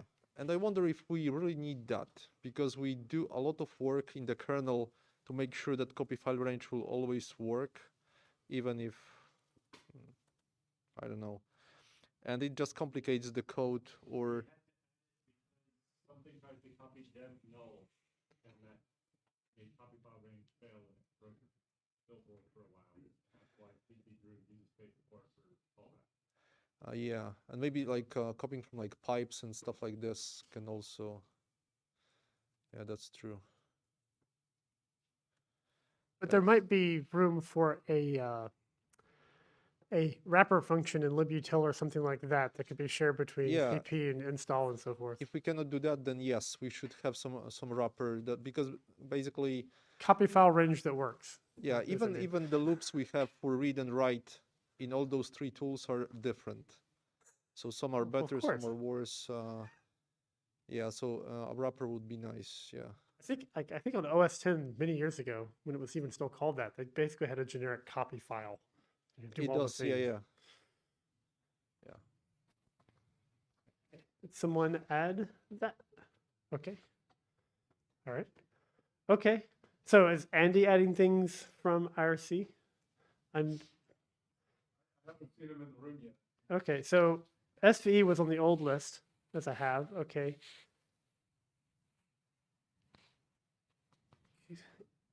Andy, can you expand BTI? I know it's not TBI, I assume. We don't have Andy today. Oh, yeah, it is. Yeah, okay. There's something. Or something or other.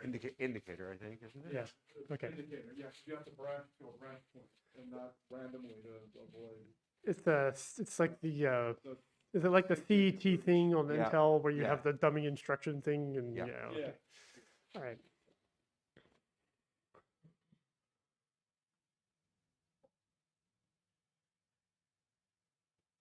In the yeah. I think Mark is next. So I have a thing I've been working on wherein it's just a new way to get a kernel dump that doesn't require a swap partition. You actually kexec like a kernel that's embedded in the kernel and use that to boot again and then recover and you boot it with a limited memory map so it can grab everything out of memory and just write a mini dump, and then you don't need a dedicated anything really.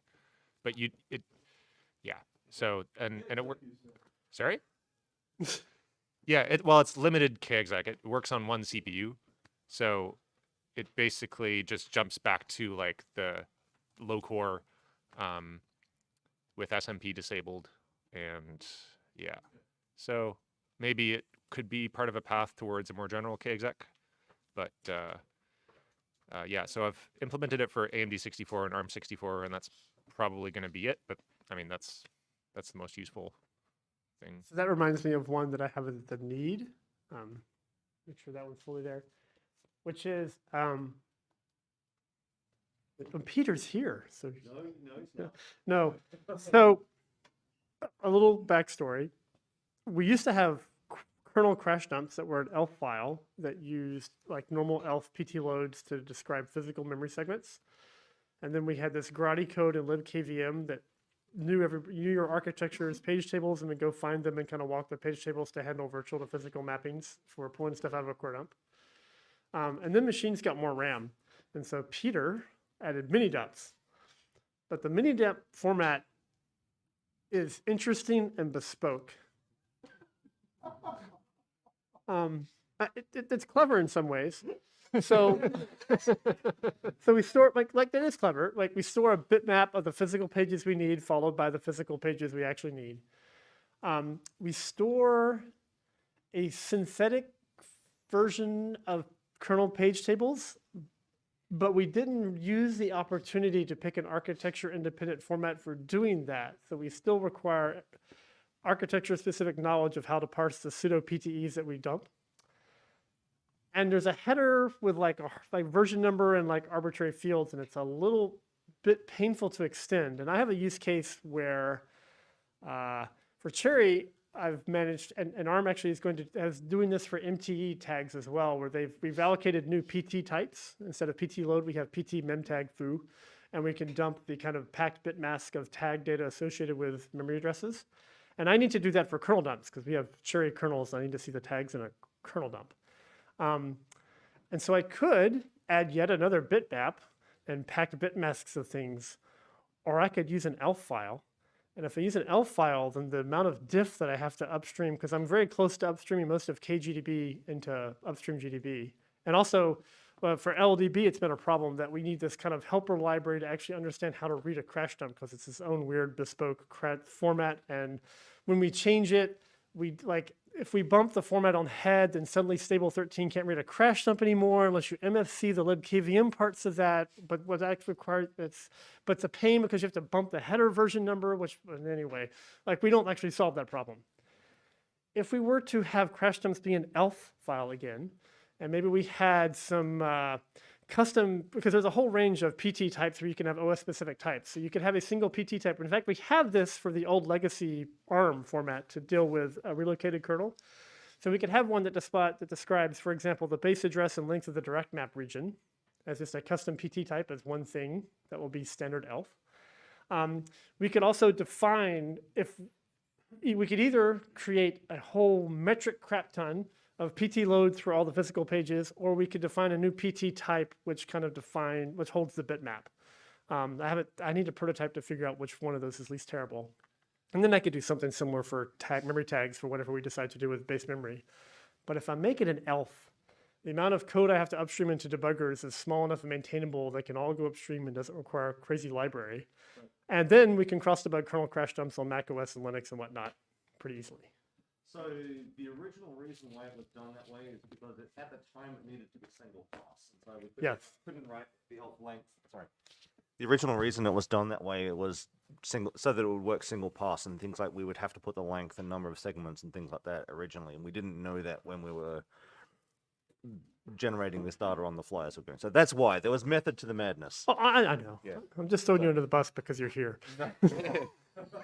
If someone wants to fix it to be better. So I'm probably going to fix it that way, but although Mark was nodding his head, so maybe I can get some help. But I think there's some value. I need a format that I think is more extensible. I know we've tried extending mini dumps in the past, and that has been every time we've done it, it's rather painful. It's just section, right? Like if you want to change the windows. Yes, like if we had just put the offset of each new thing along with its length, instead it's all implicit. We say, the bit size is this big, and it's implicit that the order is bit size and whatever, which is due to the one pass thing. There's no reason why we couldn't leave space in headers and go back and fill them in afterwards because we're writing to disk. But for some reason, I was thinking in terms of having it sequentially. Well, in particular, because we actually write the header back a second time. So like, we have to keep it around anyway to do. So that is a project I might try to work on. No, you'll just dump the same, you dump the same bits. NetDep is just instead of writing to swap, you send you generate bits, and then NetDep is a backend of where the bits go. Yeah, save core could fix it on the fly too. So. Yes, we could, yeah. I have a prototype that a co-op student of mine did that reads a mini dump and writes out an elf. Yeah, dump. but I want to write a mean, different type of elf. But yeah, no, I'm just saying. No, that, actually, I'm going to start, I think, for trying to evaluate alternatives is Yeah, doing something like that exactly, takes the basic crash up to figure out, Yeah. is it literally 400 PT loads, and that's a problem. Like if physical memory, if the bitmap is so sparse and there aren't long runs, then probably we still need to actually dump a stupid bitmap. But I would be looking at save core first, I think. well, I'll just write a libelf thing that reads the crash, libkvm, or no, I can't use libkvm. I have to actually read the raw thing and duplicate all the code in libkvm and then write something out. Anyway, so that's enough. That's way too much about talking about that. So that's a need. Did somebody add an elf? Yeah, here we go. Sorry. Yes. Did I scroll too far? I did. Yeah, that's fair. I meant to write a mail to ARC about this. Maybe I should still do that. But So this is mostly Andy at this point, but there's also ARM Beehive. Which, ARM64 Beehive. Or sorry, yeah. ARM Yep. 64 Beehive. Sorry? It's a Let's have. Have. The code exists. Have. It's a have. It's a have. It needs some work. Have things can need work, but it's a have.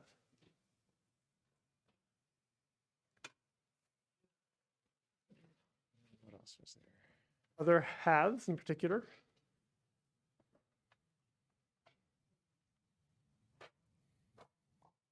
Is there anything on IRC either? Because I can't see that.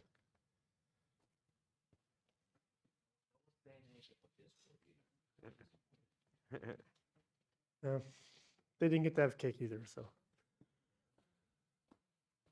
Which there are a few pieces of cake left that I will bring to the lounge. The goal is for there to be no cake left by the end of this week. I do not want to keep it in my fridge in the res until the end of this week. Especially people who flew in yesterday and weren't here for cake should have their cake tonight. They can have their cake and eat it too. Yeah, that's right. Yeah.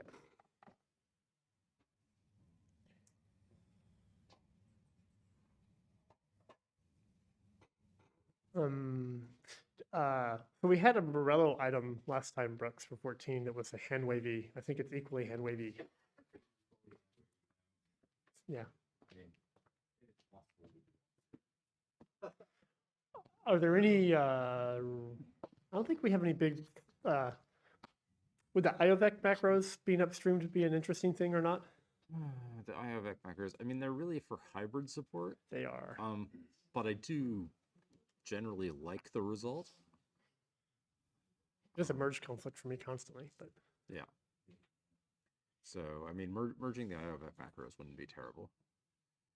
We could make an, add a have for kind of wrappers around IOVEC in the kernel. That's like wrapper macros around IOVEC, macros. I can't even pronounce the word right. It's a have. We have it. It's a diff in FreeBSD. We just have to extract it. We have lots of diffs in FreeBSD, but many of them are not upstreamable. And many of them we hope will eventually die in a fire one day and never need to be upstreamed. I mean, want streamlined installer. Want a streamlined installer. Yeah. Okay. Someone add. So, well, are you going to be the nominal Stucky? I'm not going to do it. I'm not going to do it, but person responsible to suggested by will respond to the question, but what that means. Oh, okay. I want you to be able to hit return and have no more than one interaction that isn't hitting return and have an installed system. So one, You get one confirmation before you wipe the one disk. okay.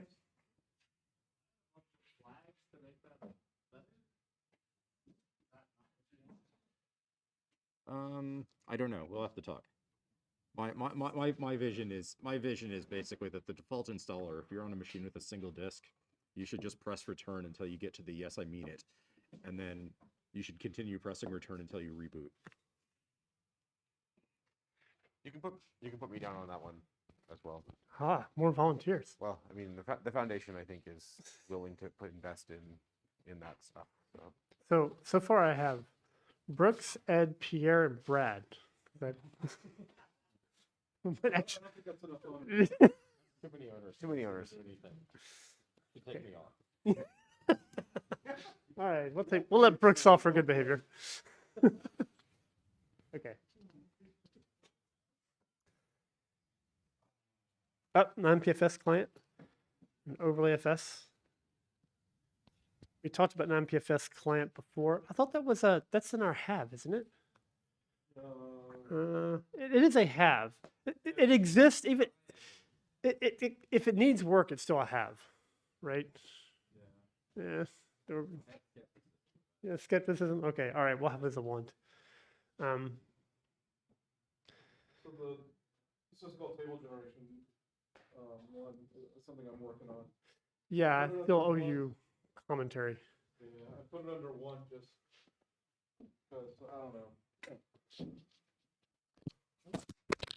Oh, flying mics.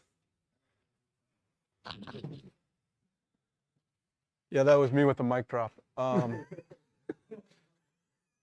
Syscall table generation in Lua, Kyle's already written, and I'm taking his code and making it into libraries so we can have different routines. Right. Basically generate more of the functions on the fly as we build the system, as Yep. well as generate automatically emulation tables and stuff, both for Compat32 possibly and BSD users. It's the same problem, but you call different routines at one spot. So. Yes, we know this well. We have a FreeBSD 64 thing in CherryBSD. So. Yeah. So I'll be happy to coordinate with the CherryBSD folks, but I'm not. But whatever you do will probably be sensible. I'm having it work. I can start looking at it. We basically do 2 additional things. So. Yeah. Yeah. So I'll when I have it working, I'll send it to you. Okay. And then overlay FS, that was Tom. I think that's a containery thing for those not aware.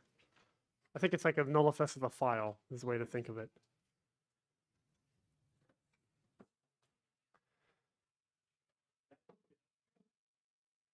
Not to my knowledge. It has not been upstreamed yet. That is a want. I think DFR has it as something he wants to. I don't know if DFR has it. It would not surprise me if he did, because he's Doug. But What about his container stuff that he's working on? so most of it when I visited with Doug in September, which is pretty cool. My understanding of a lot of the stuff he was working on was actually things to upstream to other entities besides FreeBSD. Like to Podman and Red Hat and so forth. And that was most of what he was doing, was adding bindings to their system to understand the FreeBSD worldview.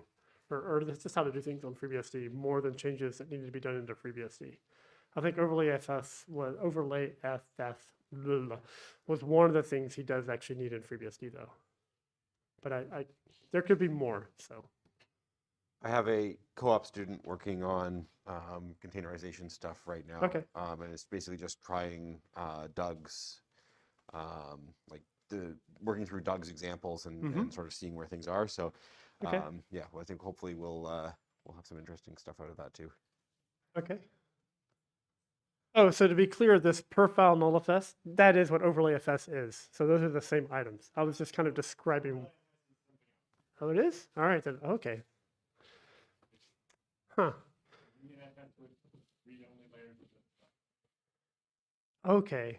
So it may be true then that Doug was saying, that in many cases what he really just needs is more of a simplified version that's less complex and fragile. Overlay FS would satisfy what Doug needs. Yes, I think he was in my discussions he was saying that I think if I characterize this correctly, and he can correct me if I'm wrong, that he felt that overlay FS was perhaps a bit too general, and that in most cases you really just needed to kind of overlay a few individual files.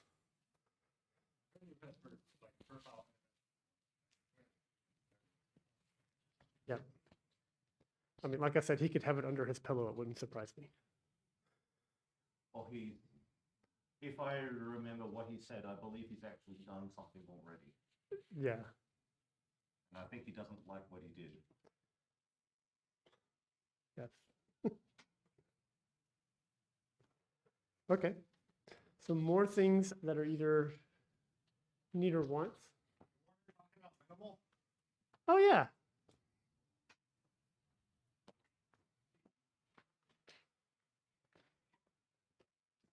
Next time we need a Warner mic, and then we have another like wondering for mic.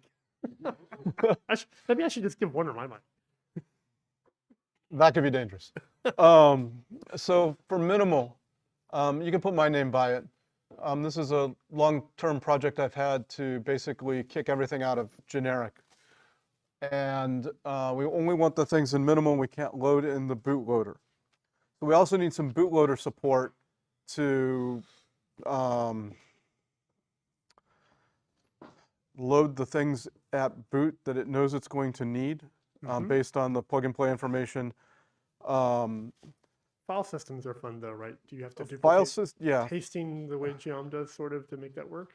File systems are harder, and so I put UFS in there, but I think Constantine took it out recently, and I'm cool with that. But basically, you need to have more bootloader support than we have.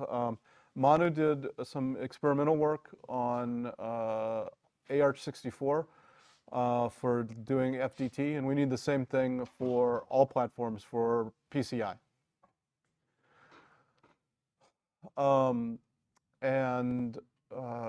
Is there a way that you could reuse linker.hints to do some of this? It's all dev matches linker.hints. Yeah, I know. So you just effectively you basically need to have code to parse that in the bootloader and our code. So you need to make a library. You need a lib dev match that you can. Well, we need to libify. We need to libify the module code, which is currently expanded in line in at least 2 places. Oh yeah. So a want that I have, and I have a partial start on that's related to this, is a cross KLD xref that uses libelf to actually read the darn things. So it turns out when you have either, say what? I keep doing that. Turns out when you're like using a QEMU in system mode. And, yes, you want that. And you boot a VM and or you boot a thing and it takes 5 minutes to generate the linker.hits. That's a sad day. Yeah. Fortunately, Kyle has already done that and has volunteered to work on it, even though you and Brooks own it. No? No. So, okay. So yeah, that is a useful thing. That's also been a want. Yes, it is. Yeah, the code is super efficient. I think probably a lot of that's I/O. Yeah. Let's see, what else is there? So you were talking about minimal, and then so right. I distracted you. Oh yeah, bootloader support where dev match is where we're at. Right, and so I don't know if there's also support needed in, a command to basically say write the KLD, the underscore foo underscore load equals yes lines into my loader.conf, or if that could all be done inside the bootloader based on what the system has as opposed to what the system needs to boot. Oh, I see. Just as an optimization. Or to maybe pick a name like Nextboot kind of has a default name of something that gets auto-included if present or something to make it something like that. fragile. I don't know. There's probably some fit and finish around that as well. But taking the next steps and maybe putting minimal as the kernel for the installation images. Related to that is rewriting config 8 because we currently we currently have 2 builds of the system that we were promised back in the day to only have 1 build, but that promise didn't materialize. Yeah, but it was written in Perl, and you got rid of Perl. Incremental progress. Yeah, so We have Lua now, right? we do, and I was thinking of doing this in Lua. You don't like Make as a language for doing this? Make is a good language for expressing dependencies, but not for expressing inclusion or exclusion. Is that diplomatic enough? And that's kind of a pie in the sky thing at this point. Yeah, that's down in want territory, I think. We're doing once. Okay, fair enough. So. Related to KLDXref, not convinced. Related to KLDXref, I'm not convinced devmatch should be separate from devd. It's very Unix tooly, but that's a lot of execs. That is an interesting observation. No, that's a good way that we could potentially do things, because devd already knows it's got a mismatch and it doesn't need to exec something to do the stuff. If you turn it into a library, so you can easily link it into that and the loader. Yeah, because the loader's build process needs to be more complicated. It's not complicated enough. Can we put that as a 1 item? I'm joking about that. Yep, more complicated loader build that breaks more easily. But That's a high bar. Is that a challenge? It's something that a lot of people accomplish with more ease than they perhaps intended. It reminds me of, so Mike, yesterday, one of my favorite lines that you had that I pasted in IRC was something about copying is not the only way to make networking slow, but it is the easiest. I really appreciate that line. So what about Giant? Do we kill it? Is it just a keyboard driver, really? Keyboard driver and NuBus, I think, are the only users. And if we kill sysconf, that helps a lot. But the keyboard driver, mouse driver, device console, debugger nexus is a very tricky knot. So maybe if we just maybe we could rename it to TTY driver, TTY lock, and then get that out of, give NuBus its own lock. So here's some things I would like to do, and maybe we can even, I would say sneak this into 14 if we can. I would like to fail if you register a sysctl that doesn't have, I think we already did this with sysctls, right? You have to have one of the flag or the other. And for device drivers, I think we can maybe we can almost get away with this one, especially if we rename the stupid thing or just do something hacky for the keyboard. Fail if you, I would like to kill enter MP safe and have an enter giant, or do the kind of 2-stage where you have to have one or the other for now, and then fail if you have enter giant. I don't know if we could kill that in 14. We should talk after, so we're not taking time here. Yeah, But yeah. yes, I love just that some idea. incremental things, like we got rid of the giant trick hack for CDEV. Like CDEVs now are always MP safe. So I think there's some things like that we can maybe continue to make that kind of progress. Okay. Yeah, that sounds good. And if we can get them in 14, great. If not, it's a continuous process. Yeah. It is somewhat misnamed. We should call it like not quite so giant, or I was gonna mini say giant. They might be giant. I had an April Fool's joke one year that I didn't do, where it was a commit that renamed giant to really big. Yeah, yeah. I think that's XXX giant, what to do? not quite as giant as it used to be, or something. Okay. So, uh, About package base. no, too complicated. I think that finished package base. And I'm looking at Ed to try to answer that question.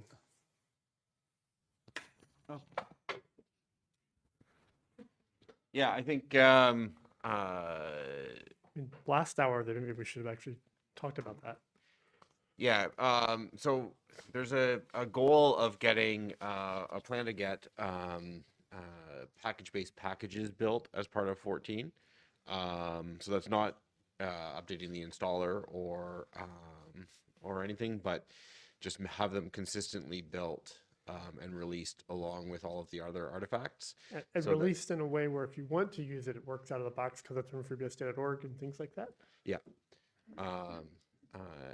Primarily targeting use cases like Doug Rapson's such for either building jails or building. Could we pitch it as an early adopter thing for security updates? And it may break, but we would like feedback if it does break. So I mean, the probably the biggest challenge with it initially is going to be that the bootstrapping and installer story isn't really there. So I mean, yeah, it'll definitely be early adopter, experimental for people who want to try things. Sort of without a safety net, but in any case, the goal is to get the packages available so that we can start getting feedback about bugs that exist, and it deletes all of my files and Etsy types of problems get It's okay. reported. Apparently, I have that bug in Etsy update. Yeah. If copy fails because someone breaks copy file range, then suddenly half your Etsy goes away. Yeah. Checking the copy failed. In any case, certainly, I think 15 is a reasonable target for us to Do it for real. to actually do it for real. To date, So do we make that a need in 15? I think we should put it as a need.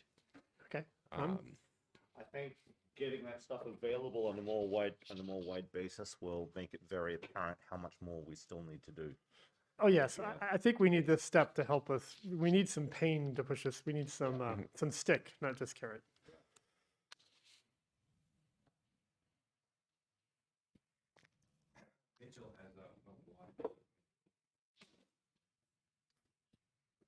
Mitchell listed a want on Dev Summit IRC channel. Better kernel documentation coverage for scheduler and VFS, in parentheses, bring man pages into this decade / century. You could say millennia. That works too. And he says you can list him.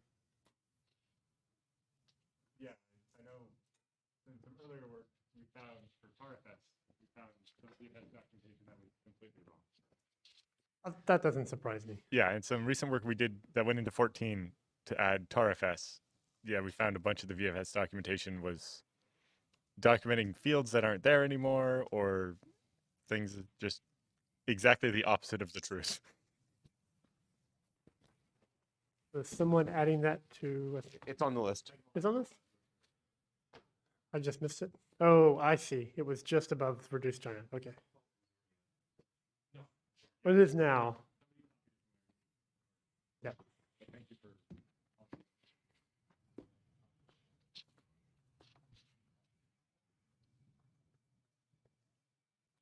If we're going to get package base, can I put FreeBSD update under axe candidates? I think you get to do that one too, Colin. We'll ceremonially, we'll let you borrow the axe.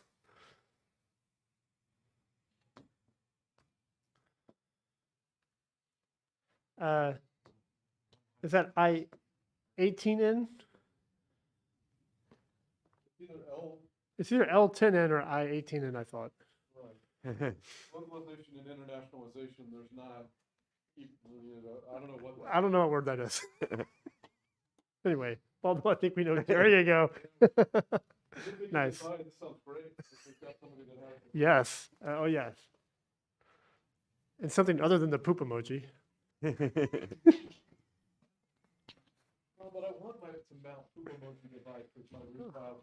Well, I think Ed wants to. I think that he just wants that when we panic. It's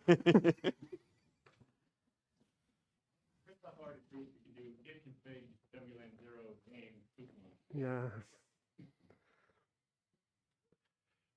You can also if config name RL0 poop emoji. It's more appropriate. RL or RE? RL is the one with the really. That's the Bill Paul special. That's the we don't know how to do DMA because it's hard. Or Bill Paul RAM. yes. Or we do DMA to one buffer ever for everything. So.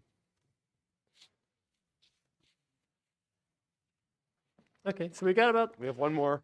We got 10 minutes left, so we're doing good.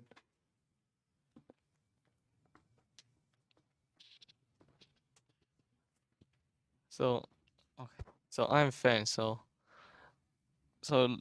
I want to have the better international support for the virtual terminal because the current virtual terminal have some problems. Like it have not sufficient CJK fund. So the current Chinese fund is originated from the Japanese fund. So we need more like Chinese fund. And also it can't handle the Unicode font display correctly. So like emoticons, it cannot display emoticons correctly. I don't know why, but yeah, it needs some survey. And the last one is the input method. Since I have the input method proof of concept like during my Google Summer of Code project, and I would like speak on Sunday. So I think the input method is requires things for CJK user, so it will be good for supporting input method in virtual terminal. Yeah.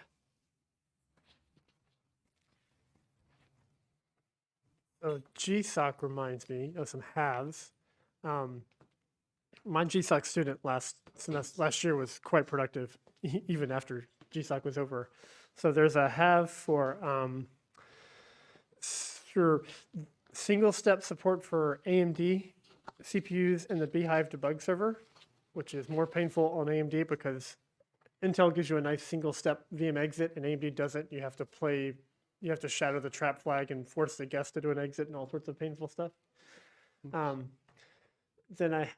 he also has done, and he has some other improvements related to using watch points, hardware watch points inside your guest, which is kind of nice for kernel debugging. And then he also has something, and his name is Bojan, by the way. And Mark and I will probably tag team on helping get these in or shepherd them in. Say what? Yep. And then he has bits to allow DDB to parse CTF to pretty print structures. Because I gave a talk on DDB at EuroBSDCon that he was at. It's like, oh, I'll look at the CTF thing. And so he wrote one up. So that's kind of neat. Are there other GSOC projects? And he's working on like physical memory fragmentation for GSOC this summer, which probably is something that's going to turn into a have. And I think that at least qualifies as somebody's need or maybe a want.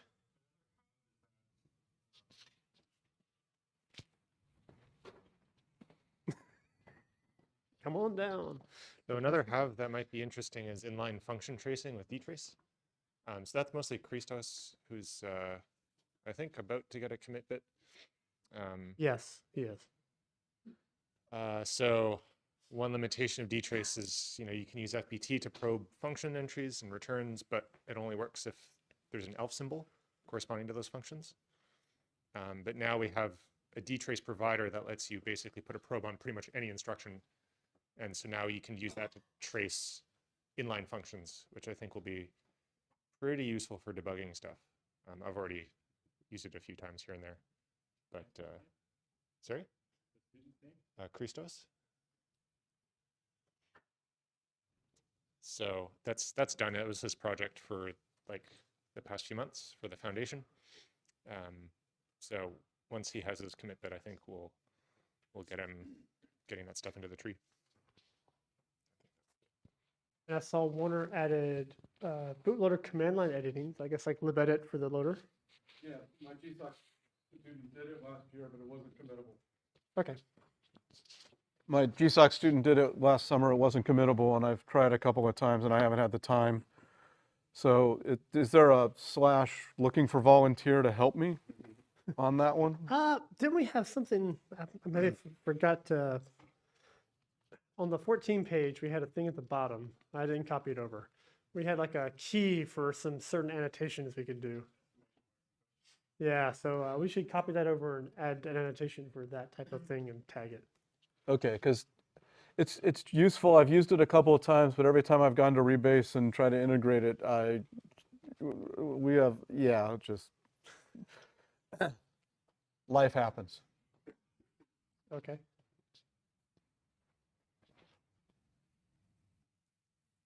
Other things, I think we're down to about 5 minutes or 4 or something like that.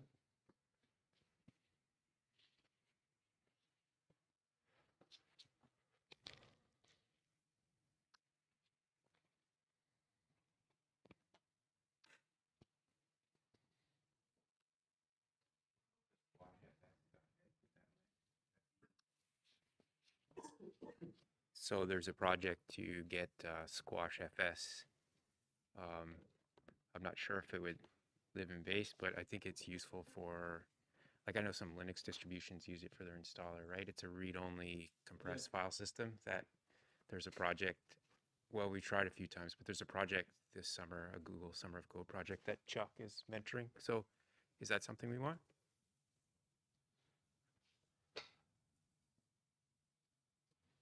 If we're doing it as a summer code project, yes.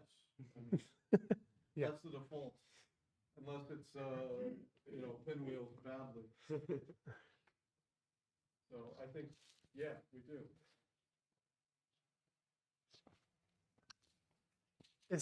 So I'm just curious, how is it structured? I'm trying to commit, like, Jam uzip is completely different because that's the block layer doing it. Like, does tarfs support a compressed tar? And, like, is it structured as compressed files, but like, is it like a tar of compressed files, whereas tarfs would be one big gzip stream on top of a tar?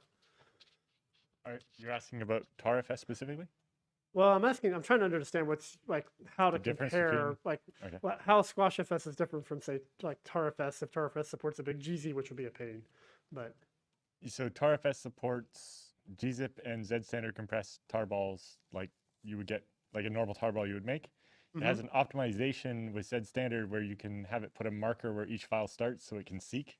yeah, because otherwise it's and some advantages there, but I don't know how that compares to Squash FS. How about support for TARFS as root?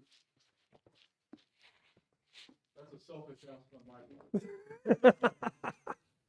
Because it's not there right now, and it's a lot of effort. so we're gonna put that down in a want.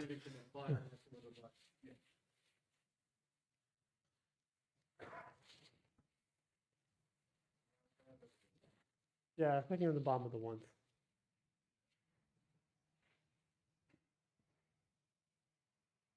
That's I want it and don't want to do the work on it. Well, that could be once. All right, last call.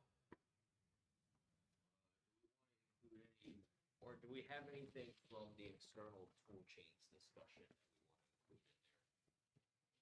Ooh, that's a good question. Do we have anything from external toolchains discussion that we want to put on this list? You can't just send it to Brooks. Just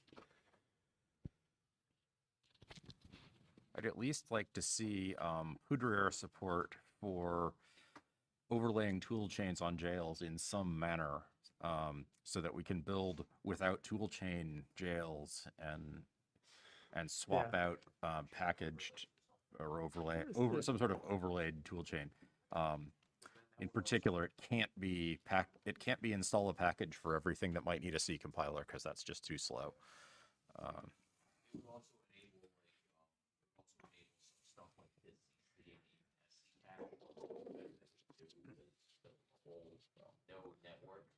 restriction that we have with your across the backspace.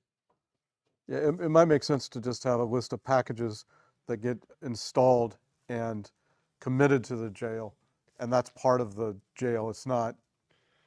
I think the thought is to make it a little more Yeah. containery, where you have Yeah. a layer Yeah, that gets so- stacked on your jail. Because then you can, one of the other things we were talking about just during the break, there's some kind of quick solution to help with LVM upgrades, so that's make it more easy to like do an LVM or do an X run in Poudre with a newer version of LVM without having, you know, especially to help other people to help with fixing port fallout from LVM upgrades, that you don't have to already have like a new world image that has it and so forth.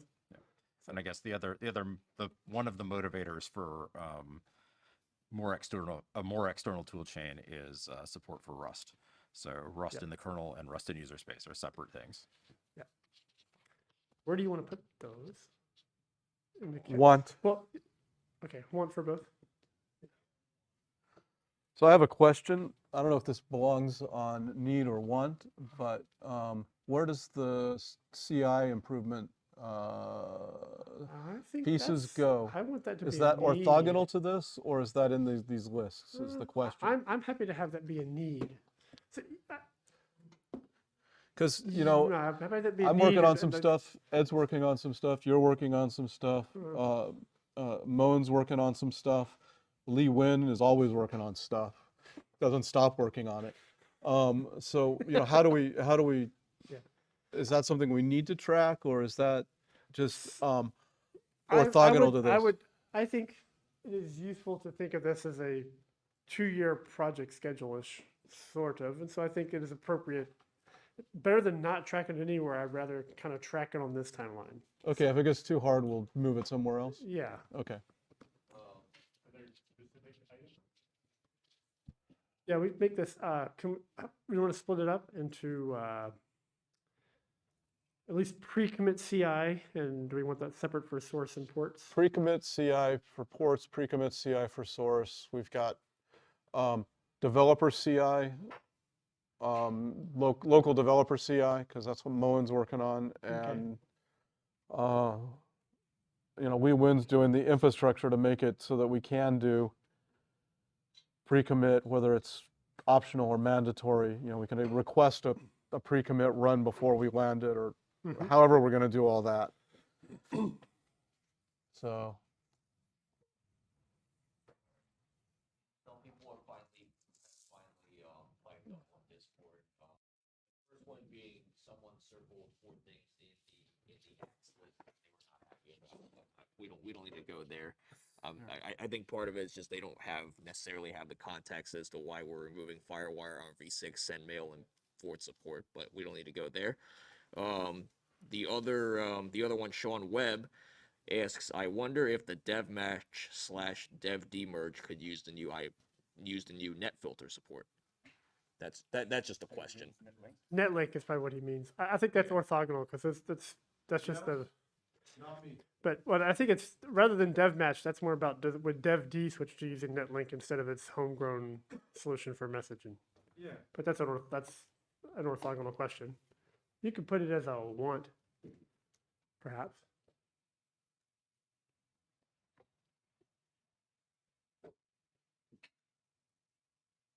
Oh, Alan's volunteering? No, I'm pulling in that link for ZFS. Yeah. So why don't we make this more specific? Okay. I would split separate ones, like use of Netlink for devd events as a separate line item from use of Netlink for ZFS events or something like that. Yeah, ZFS abuses the current devd assumptions a little bit for how it handles parity errors. And it needs more information to be communicated from the kernel to user land than devd can handle. And so that's why Alan has that on there. Well, just also Netlink would be a common interface between Linux and FreeBSD, so it would also replace their half-ported solution from Illumos and mean that we have the same solution for automatically engaging spares and dealing with replaced drives, so it'll be maintained. Okay. and not just by us. All right, really last call.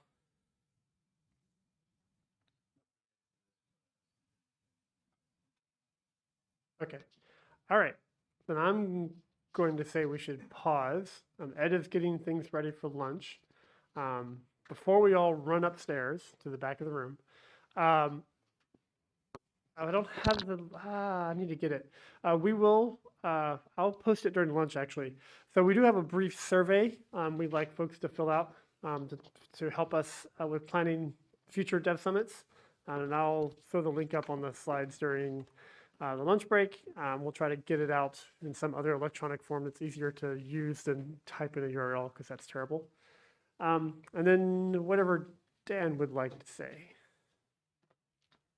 Plus Michael's invitation to the newcomers BOF tonight. Thank you.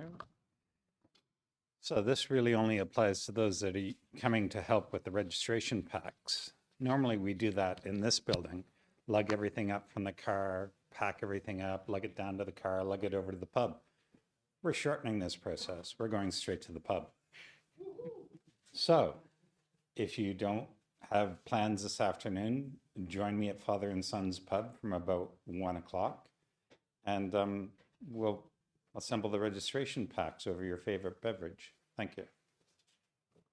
Thanks, Dan. One more thing. Last night when I was cleaning up the room, I found a large t-shirt over in that corner. So if you left your Dev Summit t-shirt, it's been reinserted into the large pile upstairs and you can go re-retrieve it. And this time, please take it with you. All right, that's it.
sweet.